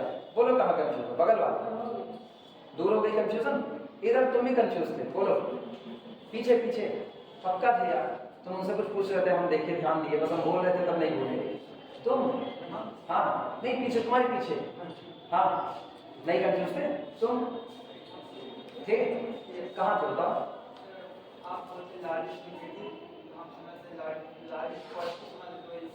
अच्छा नहीं सुनो, जब आपका केस मिनिमाइजेशन का होता है, मिनिमाइजेशन का, तो बेस्ट कंडीशन होती है कि ये सारे लोग या तो पॉजिटिव आ जाए या तो जीरो आ जाए। लेकिन अगर ये पॉजिटिव और जीरो नहीं आ रहे हैं, नेगेटिव आ रहे हैं, तो उनमें से सबसे बड़ा नेगेटिव चुना जाता है, सबसे बड़ा वाला नेगेटिव। लेकिन अब ये तो m के फॉर्म में लिखा गया है, मुझको पता ही नहीं ना सबसे बड़ा नेगेटिव कौन है, तो वो हम कैसे पता करेंगे? हम m की वजह से पता करेंगे। m के साथ एक नाम जुड़ा है, m लार्जेस्ट पॉजिटिव पेनाल्टी है। तो जब m लार्जेस्ट पॉजिटिव पेनाल्टी है तो हम अपनी मर्जी से m को एक बड़ी से बड़ी वैल्यू दे देते हैं, जितना तुम्हारा मन के उतना दे दो, 1000, 10,000 मन के वो भी तुम दे दो।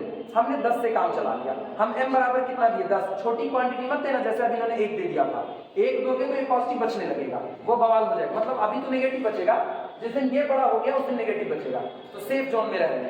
m को लार्जेस्ट पॉजिटिव 100 दे दो, 1000 दे दो, 10 दे दो, 10 दिया तो 10 सते 70, 70 में 5 जुड़ रहा है, लेकिन ये नेगेटिव है, तो इसका मतलब कितना बचा? -65, और ये कितना होगा? 10 चौक 40, तो कुल मिलाकर के ये वाला लार्जेस्ट नेगेटिव और ये वाला कम है उससे। क्लियर हुआ? तो हम लार्जेस्ट नेगेटिव वाला चुन लेंगे।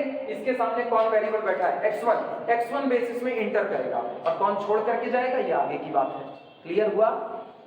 ऐसे लिखना लार्जेस्ट नेगेटिव। टेबल बनने के बाद सुनो, टेबल बनने के बाद अगर कुछ जगह होगी तब तो काम ठीक है, टेबल ऐसी बनाना है, कोशिश करना टेबल ऐसी बनाना है कि यहाँ पर कुछ हाशिया छूट जाए, क्योंकि अगर ये कुछ हाशिया नहीं छूटेगा तो आपको यहाँ काम करना पड़ेगा।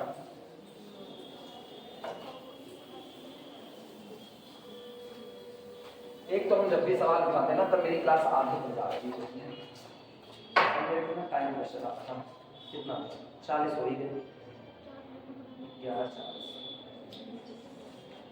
सुनो, पहली टेबल बनी है, पहली टेबल को हाथ मत लगाना, ठीक है? पहली टेबल बिल्कुल हाथ मत लगाना, यहीं से हम अगले वीडियो पे शुरुआत करेंगे, ठीक है? यहीं से, नहीं समझे?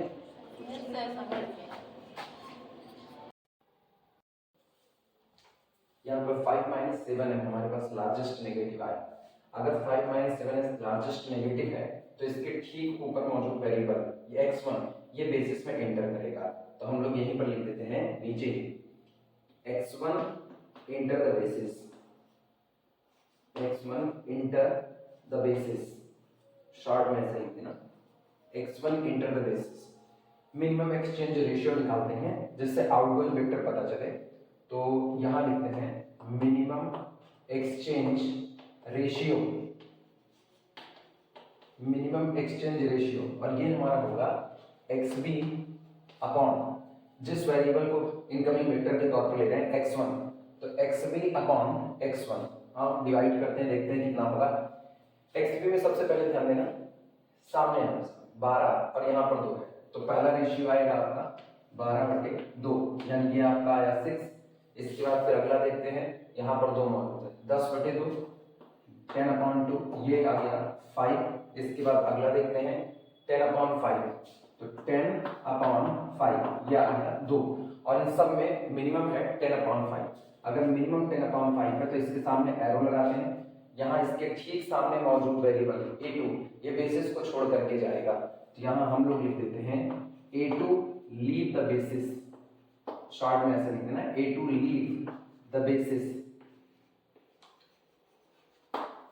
तुम लोग चाहे तो इसे पूरा लिख लेना a2 लीव द बेसिस, तो a2 बेसिस को छोड़ करके जाएगा और x1 बेसिस में एंटर कर जाएगा। इसका मतलब जब नई टेबल बना रहे होंगे तो उसमें हम a2 का कॉलम डिलीट कर सकते हैं, क्योंकि वर्किंग रूल में हम इस बात को लिख चुके हैं अगर कोई आर्टिफिशियल वेरिएबल बेसिस को छोड़ करके जाता है तो ऐसे में आर्टिफिशियल का कॉलम डिलीट कर दिया जाएगा।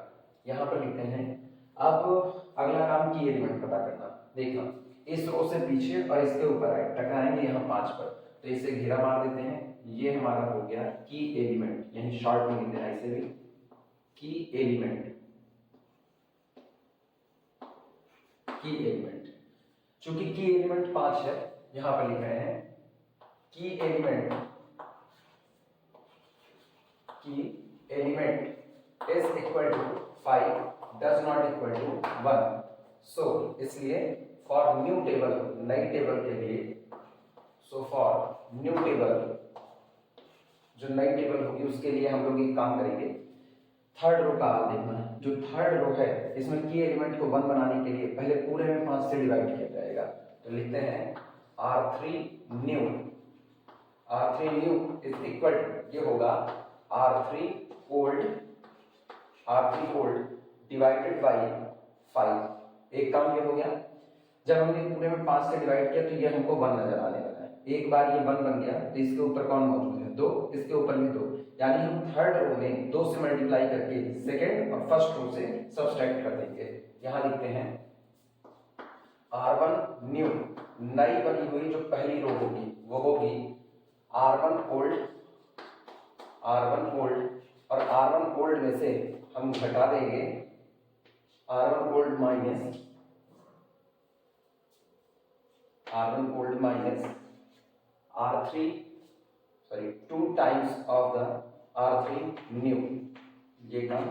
अगला इसी तरह R2 के लिए बदलाव करते हैं, R2 new, R2 new is equal ये होगा R2 old, इसमें से घटा देंगे 2 गुना R3 new का, तो ये हो जाएगा R2 old माइनस अगला क्रम होगा 2 times of the R3 new, 2 times of the R3 new।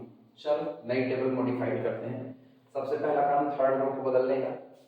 इस पूरे में सबसे पहले वेरिएबल a2 को बाहर निकालते हैं, A2 लीव द बेसिस, तो इसका कोफिशिएंट भी चला जाएगा। इसकी जगह कौन एंटर करेगा, x1, तो यहाँ हमने वेरिएबल रख दिया x1 और x1 का कोफिशिएंट ऊपर कितना है 5, तो यहाँ हो गया 5। ये हम अब पूरे में 5 से डिवाइड लगाते हैं, इसमें डिवाइड लगाएंगे तो ये हो गया 5 दूनी 10, 2 हो गया। यहाँ पर डिवाइड लगाते हैं तो यहाँ पर 1 बन जाएगा 1, अभी ब्रैकेट मत बनाना, ब्रैकेट बाद में हटा दिया जाएगा। इधर हो जाएगा अपने पास 2/5, ये हो गया 2/5, ये 0 ही रहेगा, इसको 0 ही रहने देते हैं। ये हो जाएगा -1/5, तो इसको तो 0 रहने देते हैं, -1/5, ये 0, तो इसको 0 ही रहने देते हैं, थोड़ा ऊपर कर दे रहे हैं, ये 0 और ये हो जाएगा 1/5, तो ये अपने पास हो गया 1/5। अगला काम, अब चूंकि ये सब फिर से कैलकुलेट होगा तो ये हटा दे रहे हैं, इनको हटा दिए।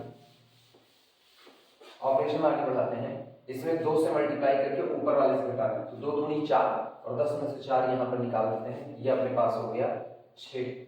अब एक साथ करते चलते हैं, फिर 2 से मल्टीप्लाई करके ऊपर से घटाना है, 2 दूनी 4 और 12 में से 4 निकाल देते हैं, ये अपने पास हो गया 8। ये रहा, यहाँ 2 1 के 2, इन दोनों से घटा देंगे तो ये 0 0 हो जाएंगे, ये अपने पास हो गया 0 और ये भी हो गया 0, ये रहा। अगला काम, 2 से मल्टीप्लाई करना है, 2 दूनी 4, ये हो गया 4/5, ऊपर से घटाना है तो 2 - 4/5, ये अपने पास हो गया 5 दूनी 10, 10 में से 4 निकाल दो 6, 6/5, तो यहाँ पर तो हो गया 6/5, 6/5, ये रहा। 2 से मल्टीप्लाई करके ऊपर घटाना है, 2 दूनी 4, 4/5 ऊपर से घटाओ, 4 - 4/5, 5 चौक 20, 20 में से 4 निकाल दो 16, तो ये हो गया 16/5, 16/5, ये रहा। इन पर चूंकि 0 है तो कोई फर्क नहीं पड़ेगा, यहाँ 2 से मल्टीप्लाई करो, -2/5, ऊपर से घटाएंगे तो माइनस +2/5, तो ये अपने पास हो गया +2/5। इसी तरह -2/5 2 से मल्टीप्लाई किया, ऊपर से घटाएंगे तो +2/5, ये हो गया +2/5, ये रहा। ये 0 है, कोई फर्क नहीं, 2/5 घटाएंगे तो -2/5, यहाँ से घटाएंगे, लेकिन A2 का कॉलम डिलीट कर दिए, तो A2 को लिखने की कोई जरूरत नहीं है, A2 का कॉलम डिलीट। अब ZJ वापस कैलकुलेट करेंगे, CJ - ZJ और मिनिमम एक्सचेंज रेशियो नया कैलकुलेट करेंगे, ये रहा। नई टेबल के लिए ऑपरेशन होगा और ये नई बनी हुई टेबल है। इस टेबल में हम लोग अगला काम करते हैं, ZJ कैलकुलेट करते हैं। अब इसे मिटा देते हैं, वाह ठीक। अब ZJ कैलकुलेट करें, ZJ 0 × 0 0, m × 0 खत्म, 5 × 1 5, यहाँ आ गया अपने पास 5। अगला 0 × this 0, m × this 6m/5 और यहाँ से 5 × 2/5 यानी केवल 2, तो ये अपने पास आया, जोड़ रहे हैं 2 + 6m/5, वापस ध्यान देना 0 × 16/5 0 रहा, प्लस m × this यानी 6m/5 प्लस 2/5 × 5, 5 से 5 कैंसिल आउट हुआ, आगे आ गया 2। इन पर आते हैं, 1 × 0 0, 5 × 0 0, 5 × 0 0, तो ये अपने पास आया C। इसके बाद अगला 0 × 2/5 0 प्लस m × this यानी 2m/5, तो यहाँ हम लिख दे रहे हैं 2m/5 और इसके बाद 5 से 5 कटा -1, तो यहाँ आ गया -1 प्लस, इसको थोड़ी सी जगह बना करके लिख देते हैं, इसे थोड़ा कम करें, 2 + 6m/5, इसको थोड़ा इधर कर दे रहे हैं, ये अपने पास है 0 और ये है -1 + 2m/5, तो -1 + 2m/5। इन पर आते हैं, 0 × 0 खत्म, प्लस m × 1 m, 5 × 0 0, यानी ये अपने पास आया m, ये रहा। CJ - ZJ कैलकुलेट किया जाए तो 5 - 5 0, अगला 3 - this, तो 3 - 2 दैट इज 1 और चूंकि माइनस कर रहे हैं तो -6m/5, 1 - 6m/5। अगला देखना 0 - 0, यहाँ पर कितना आया अपने पास 0, 0 - this, तो माइनस करेंगे तो माइनस माइनस प्लस 1 और ये हो जाएगा माइनस 2m/5 और m minus m that is equal to 0। फिर बात आई इनमें से लार्जेस्ट नेगेटिव कौन सा है, तो लार्जेस्ट नेगेटिव m की वैल्यू रखते हैं।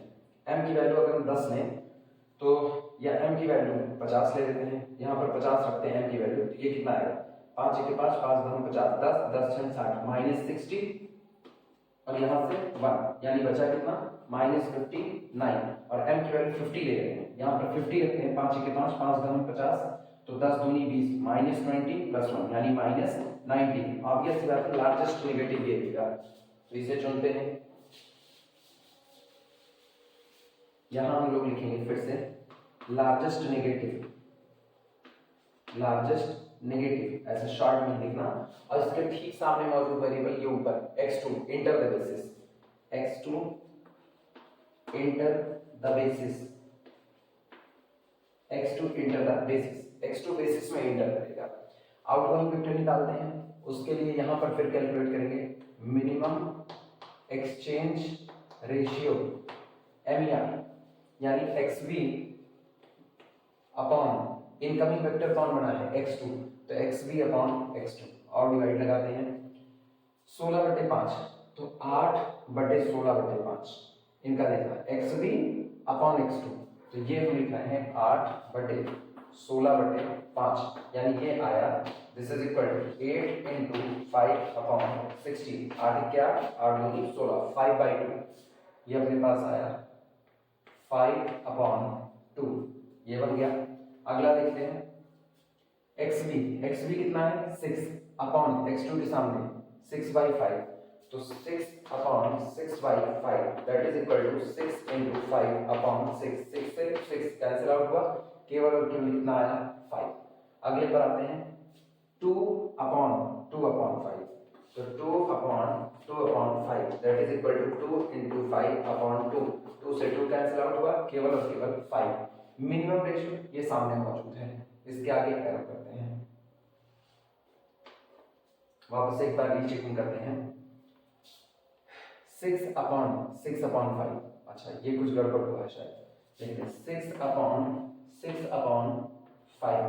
5 ऊपर गया दैट इज इक्वल टू 6 × 5/6 यानी 5 रहेगा।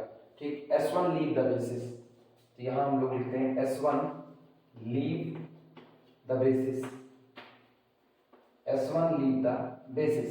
इस बार S1 बेसिस को छोड़ करके जाएगा और x2 बेसिस में इंटर करेगा और दोनों का टकराव दिख रहा है यहाँ से ऊपर यहाँ से पीछे 16/5 इस बार ये हमारा की एलिमेंट होगा। अब पहले टेबल बना लो तब आगे चलते हैं।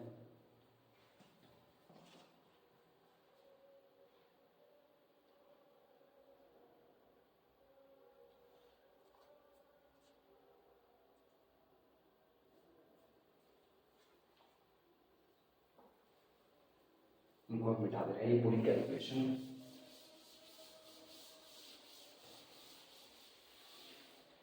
नई टेबल के लिए फिर से ऑपरेशन लिखा जाएगा इसलिए ये भी हटा दे रहे हैं।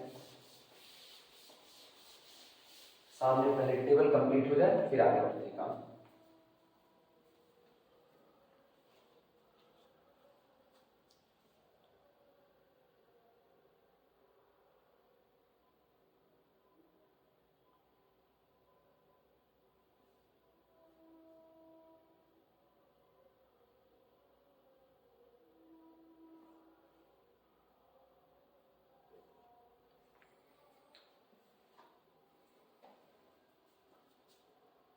चलो बेसिस में धीमे से इंटर कराते हैं।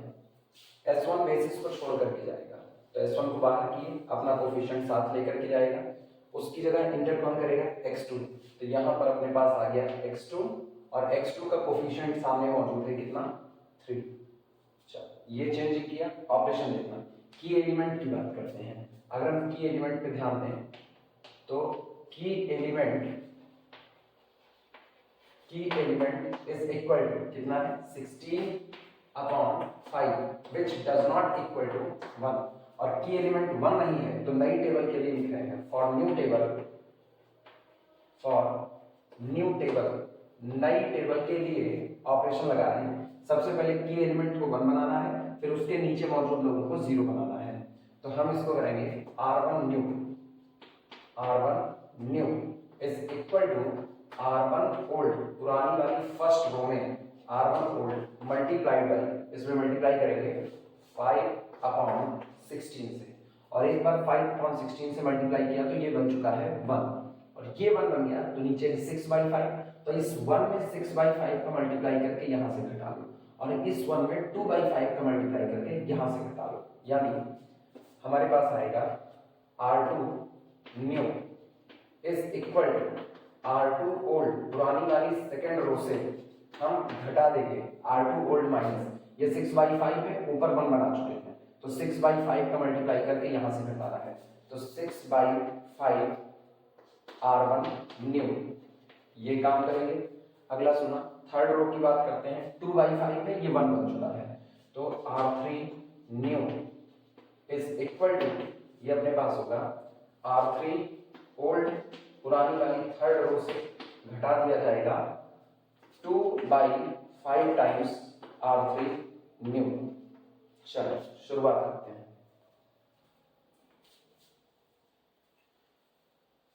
CJ माइनस ZJ वगैरह वापस कैलकुलेट हुआ, इसलिए इसको अभी मिटा दे रहे हैं, इसकी जरूरत नहीं अपने को। मिनिमम एक्सचेंज रेशियो, इसे भी मिटा दिया जाता है, वापस कैलकुलेट होगा। ध्यान देते हैं, वेरिएबल तो बदल दिया गया। सबसे पहले यहां से लेकर के यहां तक 5/16 का मल्टीप्लाई करते हैं, देखना 5/16 इंटू 8, 8 क्या 8 दूनी 16, 5/2, तो यहाँ हो जाएगा 5/2, ये अपने पास हो गया 5/2। अगला सुना, कोई फर्क नहीं, 0 है, 5/16 का मल्टीप्लाई करेंगे तो ये हो जाएगा 1, इसको हम लोग 1 लिख देते हैं, 1।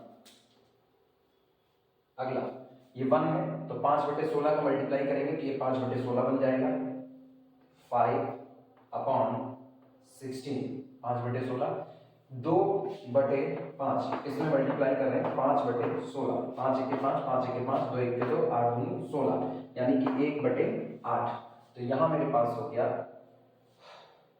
2/5 में मल्टीप्लाई किए थे, 2/5 में, तो ये हो गया 1/8, इधर अपने पास आया 1/8। अगला, चूंकि ये 0 है कोई फर्क नहीं, इसको 0 ही लगा देते हैं, 0। अगले काम, अब ऊपर वाले में 6/5 का मल्टीप्लाई करके नीचे वाले से घटाना है, क्योंकि इसको 0 बनाना है, उससे ध्यान देना। अगर ध्यान दें तो नीचे मौजूद है 6 में से हम सब्सट्रैक्ट करेंगे, पहले वाले में 6/5 का मल्टीप्लाई करो, तो 6/5 इंटू कितना है 5/2, 5 से 5 कैंसिल आउट, 2 1 2, 2 3 6, और 6 में से 3 निकाल देंगे, बचा 3, तो यहाँ पर अपने पास आ गया 3, ये अपने पास है 3। फिर सुनो, ऊपर 0 है कोई फर्क नहीं, 6/5 का मल्टीप्लाई करके घटाया तो 6/5 माइनस 6/5 0 हो गया, ये अपने पास हो गया 0। अच्छा, ऊपर है 5/16, इसमें मल्टीप्लाई किया 6/5 का, और उसको नीचे से घटा देना है, नीचे है 0, मतलब जो आएगा वो नेगेटिव, देखना 5 से 5 घटा, 2 3 6, और 8 दूनी 16, 3/8 बचा, तो ऊपर आता है 3/8, यानी जब यहाँ पर 5/16 का मल्टीप्लाई होगा तो ये बचेगा 3/8, और नीचे घटा लें तो -3/8, ये अपने पास हो गया -3/8। अगला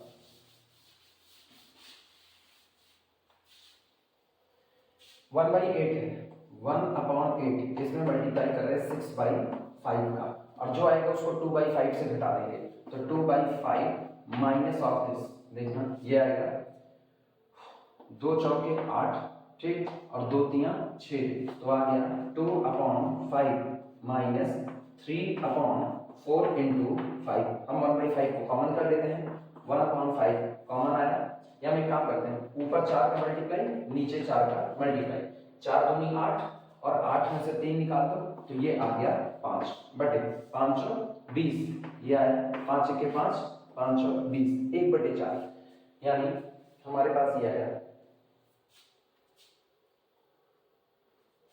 2/5 माइनस, ये आ गया 1/4, तो इसको हम लोग लिख देते हैं 1/4। अगला काम, इधर 0 है, कोई फर्क नहीं, 1 ही रहेगा।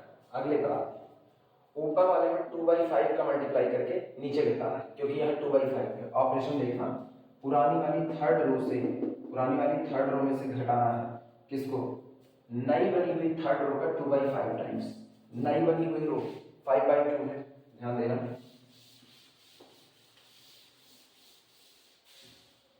ये अपने पास है 5/2, इसमें मल्टीप्लाई किसका करना है, 2/5 का, तो कट करके कितना आ गया 1, और इसको घटा देना है यहाँ इससे, सॉरी थर्ड रो से, तो 2 - 1 दैट इज इक्वल टू कितना हुआ 1।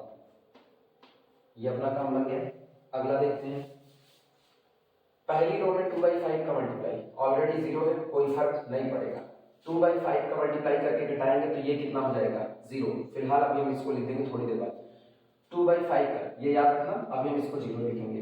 2/5 का मल्टीप्लाई करें, 5/16 इंटू 2/5 मल्टीप्लाई किया, जो आएगा उसको थर्ड रो से घटा दिया जाएगा। थर्ड रो है 0, 0 माइनस, देखना कितना आएगा, ये इससे कैंसिल, 2 1 के 2, 8 दूनी 16, -1/8 आया, तो यहाँ पर बन जाएगा अपने पास -1/8 आया। अगला सुनो, 1/8 है, तो 1/8 इसमें मल्टीप्लाई करना है किसका, 2/5 का, और जो आएगा उसको यहाँ से घटा देना है 1/4 से, तो 1/4 माइनस 1। अब देखना, 2 1 के 2, 2 चौके 8, यानी 1/4 माइनस 1/4 इंटू 1/5। फिर वही एक काम करते हैं, ऊपर 5 का मल्टीप्लाई, नीचे 5 का मल्टीप्लाई, अब बराबर हो गया 5 - 1 that is equal to 4/4 into 5, तो ये अपने पास आया 4 से 4 कटा 1/5। ठीक, देखना ये कितना आएगा, सॉरी थर्ड रो में बदलाव हो रहा था, कुछ गड़बड़ी की है क्या, क्रॉस चेकिंग करते हैं। यहाँ पर ठीक है 1 रहा 2/5 के हिस्से से, 2/5 का मतलब 1, इधर अपने पास 2 मौजूद था, 2 - 1, ठीक, ये भी सही, ये भी सही, ये ठीक, -1/8 हो गया, -1/5 था ये, कुछ गड़बड़ हुआ, पुरानी टेबल से चेक करते हैं।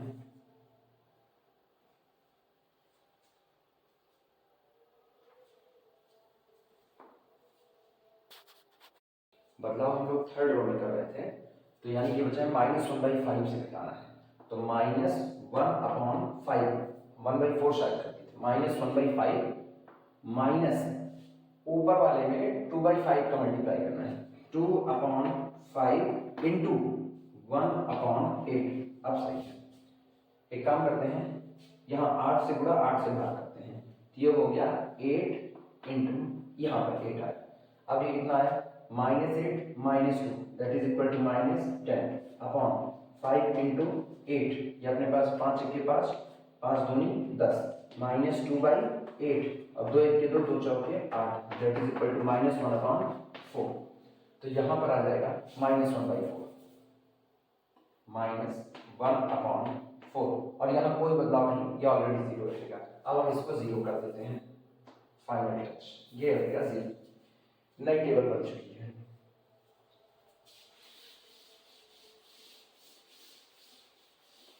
अब इसे घेरे में रखने की जरूरत नहीं, ये अपने पास 1 है। चल फिर वापस वही था, मिनिमम एक्सचेंज रेशियो से पहले जेड कैलकुलेट करते हैं, Z 3 × 0 0 plus m × 0 0 plus m × 5 × 1 that is equal to 5। अगली बार 3 × 1 3 प्लस m × 0 प्लस 5 × 0, यानी ये अपने पास आया 3। अगले 3 × 5/16 यानी 15/16, यहाँ लिखते चलते हैं 15/16, m × दिस यानी -3m/8। इसके बाद अगला आते हैं 5 × दिस यानी -5/8। अब तीनों को आपस में जोड़ते हैं, एक काम करते हैं, पहले 15/16 और -5/8 ला लें साथ में, तो 15/16 -5/8, इसको बैलेंसिंग में रखते हैं, ऊपर नीचे 2 से गुणा 2 से भाग कर देते हैं, तो 2 से गए 5 दूनी 10 हो जाएगा ये, और ये 8 दूनी 16 हो जाएगा, तो अपने पास आएगा 5/16 आया, तो एक तरफ बना 5/16 माइनस इधर अपने पास कितना बना, 2 से गुणा 2 से भाग करो, 2 तिहाई 6 और 8 दूनी 16, तो -6m अपॉन कितना हो गया 16, यानी 5 6m अपॉन 16 हो गया। तो यहां पर मेरे पास आया इस जगह 5 6m अपॉन 16, ये रहा अपने पास। अगला देखना 3 इंटू दिस यानी कि 3/8 ये मौजूद है। अगला m इंटू दिस यानी प्लस m अपॉन 4 मौजूद है। इसके बाद 5 इंटू दिस माइनस 5/4 मौजूद है। फिर वही काम करते हैं। सबसे पहला काम 3/8 और -5/4 को एक साथ लाते हैं और प्लस m अपॉन कितना हो जाएगा 4। कैलकुलेशन देखना, ऊपर नीचे 2 से गुणा 2 से भाग करते हैं, तो 5 दूनी 10, -10 और ये 3 यानी कि -7 अपॉन ये हो गया 8, ठीक। और प्लस यहाँ 2 से गुणा 2 से भाग, तो 2m अपॉन कितना हुआ 8, -7 + 2m अपॉन 8, तो यहाँ पर लिख रहे हैं -7 + 2m अपॉन 8। इस a1 के कॉलम को थोड़ा सा खिसका देते हैं जिससे जगह बन जाए। मिनिमम एक्सचेंज रेशियो बाद में हम इसको यहाँ कर देते हैं a1, कोफिशिएंट इसका है m, 0 है 1 है और 0 है, इसको मिटा दें। बस इसी कॉलम को खिसका के थोड़ा आगे कर दिए जिससे लिखने की जगह है। अगला 3 into 0 0, m into 1 m, 5 into 0 0, यानी यहाँ केवल और केवल कितना आया m।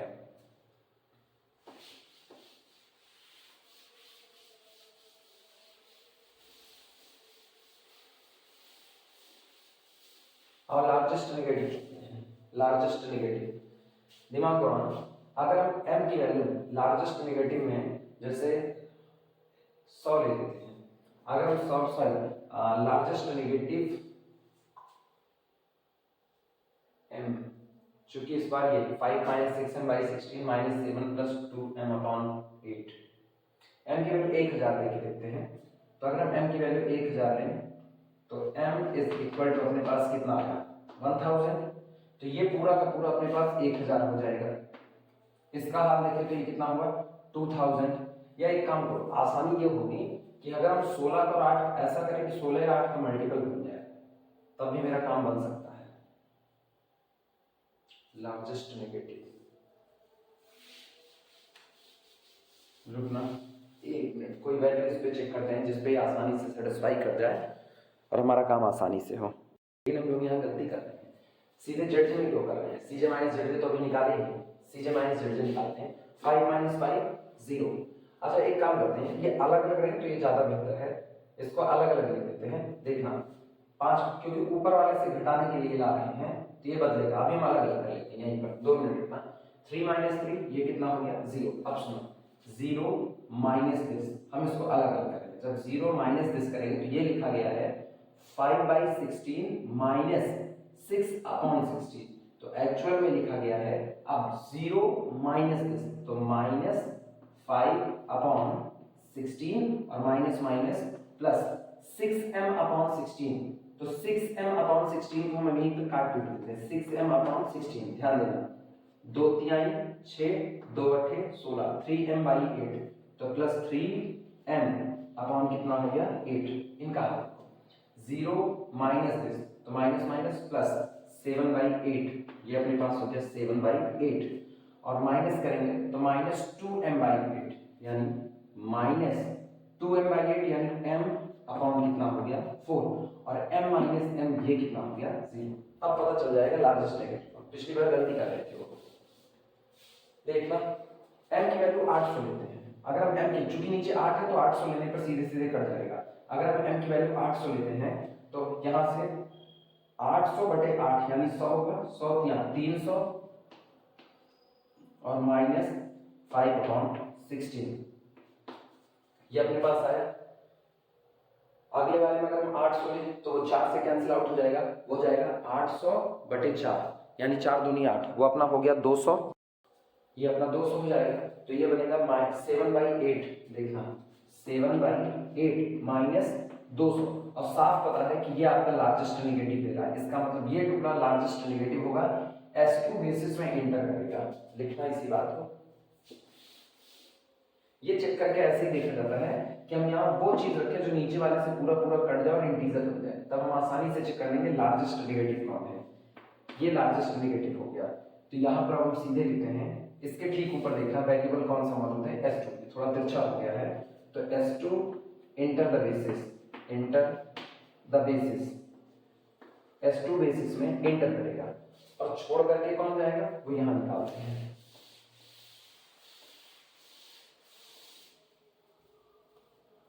मिनिमम एक्सचेंज रेशियो, इसको हम सीधे कर देते हैं ऐसे, MER XV अपॉन कौन इंटर कर रहा है, S2, XV अपॉन S2। चलो, लेकिन याद रखना नेगेटिव और जीरो से डिवाइड नहीं हो सकता।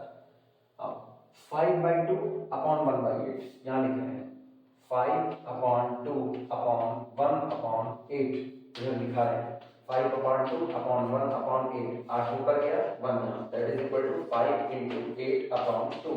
2 1 के 2, 2 चौके 8, 5 चौक 20, तो एक्चुअल में ये कितना है अपने पास, 20 हो गया। अगला देखना, x2 1/4 है, तो 3/1/4, 3/1/4, 4 तिहाई 12, ये अपने पास हो गया 12। और चूंकि नेगेटिव से डिवाइड नहीं कर सकते, ध्यान रखना, तो ये है -1/4, तो 1/-1/4 नहीं होगा, बल्कि इसको डैश करते हैं, नेगेटिव से डिवाइड नहीं होगा। इन दोनों में मिनिमम रेशियो है 12, तो इसके सामने एरो लगाओ और ठीक सामने मौजूद है कौन, A1 leave the basis, A1 leave the basis, A1 basis को छोड़ करके चला जाएगा, नोट करो।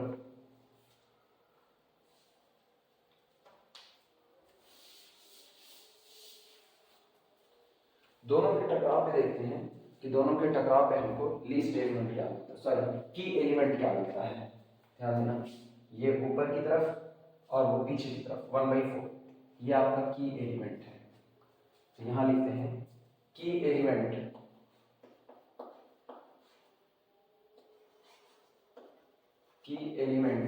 Is equal to 1/4 does not equal to 1 for new table. Operation बता रहे हैं फॉर न्यू टेबल, नई टेबल के लिए, फॉर न्यू टेबल इसको 1 बनाना है, तो पूरे में 4 से मल्टीप्लाई कर देते। For new table R2 new, नई बनी हुई सेकेंड रो बराबर होगी 4 टाइम्स R2 ओल्ड, पुरानी वाली सेकेंड रो में 4 से मल्टीप्लाई कर दे। दिमाग लगाना, जब 4 से मल्टीप्लाई किया ये 1 बन गया, एक बार ये 1 बन गया तो ऊपर वाले को 0 करना है, ऊपर 1/8, यहाँ 1/8 का मल्टीप्लाई करके ऊपर वाले से सब्सट्रैक्ट कर देंगे, तो ये आएगा R1 new is equal to R1 old में से घटा दिया जाएगा 1/8 टाइम्स R2 न्यू का, 1/8 टाइम R2 न्यू। फिर अगला ये है -1/4, तो हम एक काम करेंगे, यहाँ 1/4 का मल्टीप्लाई करके नीचे ऐड कर देंगे, तो ये हो जाएगा R3 new is equal to R3 old, पुरानी वाली थर्ड रो में R3 ओल्ड, इसमें ऐड कर दिया जाएगा 1/4 times of the R2 new, R2 new. चलो शुरुआत करते हैं। सबसे पहले जो बेसिस को छोड़ के जा रहा है उनको निपटाते हैं। A1 बेसिस को छोड़ करके जाएगा, तो A1 को यहाँ से डिलीट किया, यहाँ A1 का कोफिशिएंट है, आएगा कौन, इनकमिंग में है S2, तो यहाँ अपने पास हो गया S2 और उसका कोफिशिएंट सामने कौन है, 0, ये रहा। अब सुना, चूंकि A1 बेसिस को छोड़ के गया इसलिए A1 का कॉलम डिलीट हो जाएगा, इनकी कोई जरूरत नहीं। अब फिर से हम ZJ कैलकुलेट करेंगे, फिर से CJ कैलकुलेट करेंगे, लेकिन उसके पहले टेबल मॉडिफाई कर देते हैं।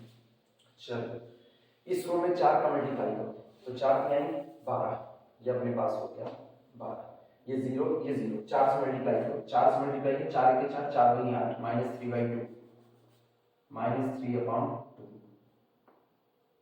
लिख लेना, -3/2, 4 से मल्टीप्लाई किया, ये कितना हो गया 1। अगला काम, ऊपर वाले में 1/4 से मल्टीप्लाई करके नीचे ऐड करना है, तो देखना 1/4 का मल्टीप्लाई करो, 1/4, 4 1 4, 4 3 12, 3 आया, नीचे ऐड करना है तो 3 1 4, 1/4 का मल्टीप्लाई करके ऐड करना है, कोई फर्क नहीं, 1/4 कोई फर्क नहीं, 1/4 तो 1/4 गुणे -3/4 -3/2 मल्टीप्लाई किया, आया कितना -3/8, जो आया इसको नीचे वाले में जोड़ना है तो -3/8 और ये है -1/8, कितना आ गया -4/8, 4 1 4, 4 2 8, -1/2, ये अपने पास हो गया -1/2 -1/2 और 1/4 मल्टीप्लाई करके ऐड किया तो ये हो गया 0, ये अपने पास हो गया 0। अगला काम,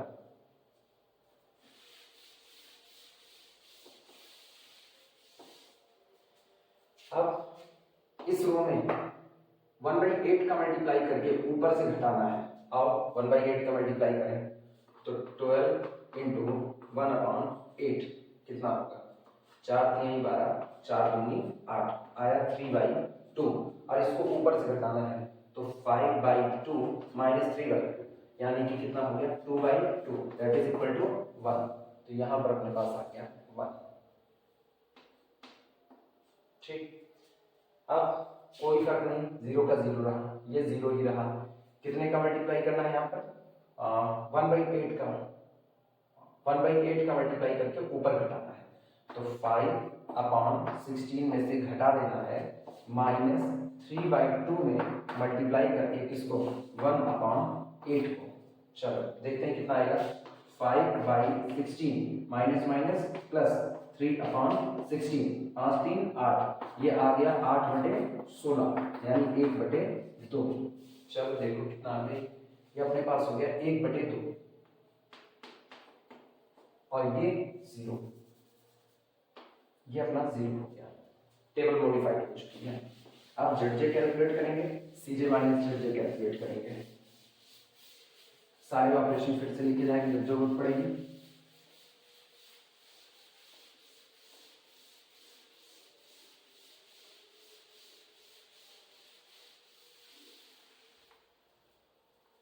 अब जेड कैलकुलेट करते हैं, देखना 3 इंटू 0, 0 इंटू 0, 5 इंटू 1 5, अगला 3 इंटू 1 3 और बाकी के दोनों 0 हैं, 3 into 1/2 that is equal to 3/2, अच्छा फिर 0 -5/2 -5/2 यानी कितना हो गया, this is equal to 3 - 5 that is -2/2 यानी -1, तो यहाँ पर अपने पास आ गया -1। अगले में 3 into 0 0, 0 into 1 0, 5 into 0 0, CJ minus Z 5 - 5 0, 3 - 3 0, 0 - -1 that is +1 और 0 - 0 0, all cj minus zj greater than or equal to 0, this is the condition of optimality। अब और टेबल बनाने की जरूरत नहीं, देखना, अच्छा यहाँ पर हम z भी कैलकुलेट कर लेते हैं, तो z इज इक्वल टू अपने पास कितना आया 3 इंटू 1 3 प्लस 0 इंटू 12 0 प्लस 5 और 20 23, हियर यहाँ पर आल cj minus zj greater than or equal to 0 implies that condition of optimality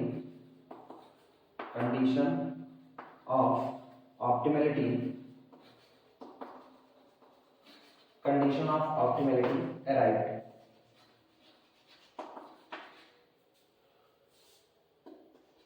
Condition of optimality arrived, ठीक, so solution B, चलो देखते हैं सॉल्यूशन कितना होगा, x1 इज इक्वल टू 4, ठीक सामने value, so x1 is equal to 4, अगला x2 is equal to 1, x2 is equal to 1, चूंकि स्लैक है सरप्लस उसको हम लिखें और चाहे ना लिखें, अगला जो आपका z था, चूंकि आपका ऑब्जेक्टिव फंक्शन किसका था, मिनिमाइजेशन था, तो minimise z is equal to 23, answer check करते हैं इसका,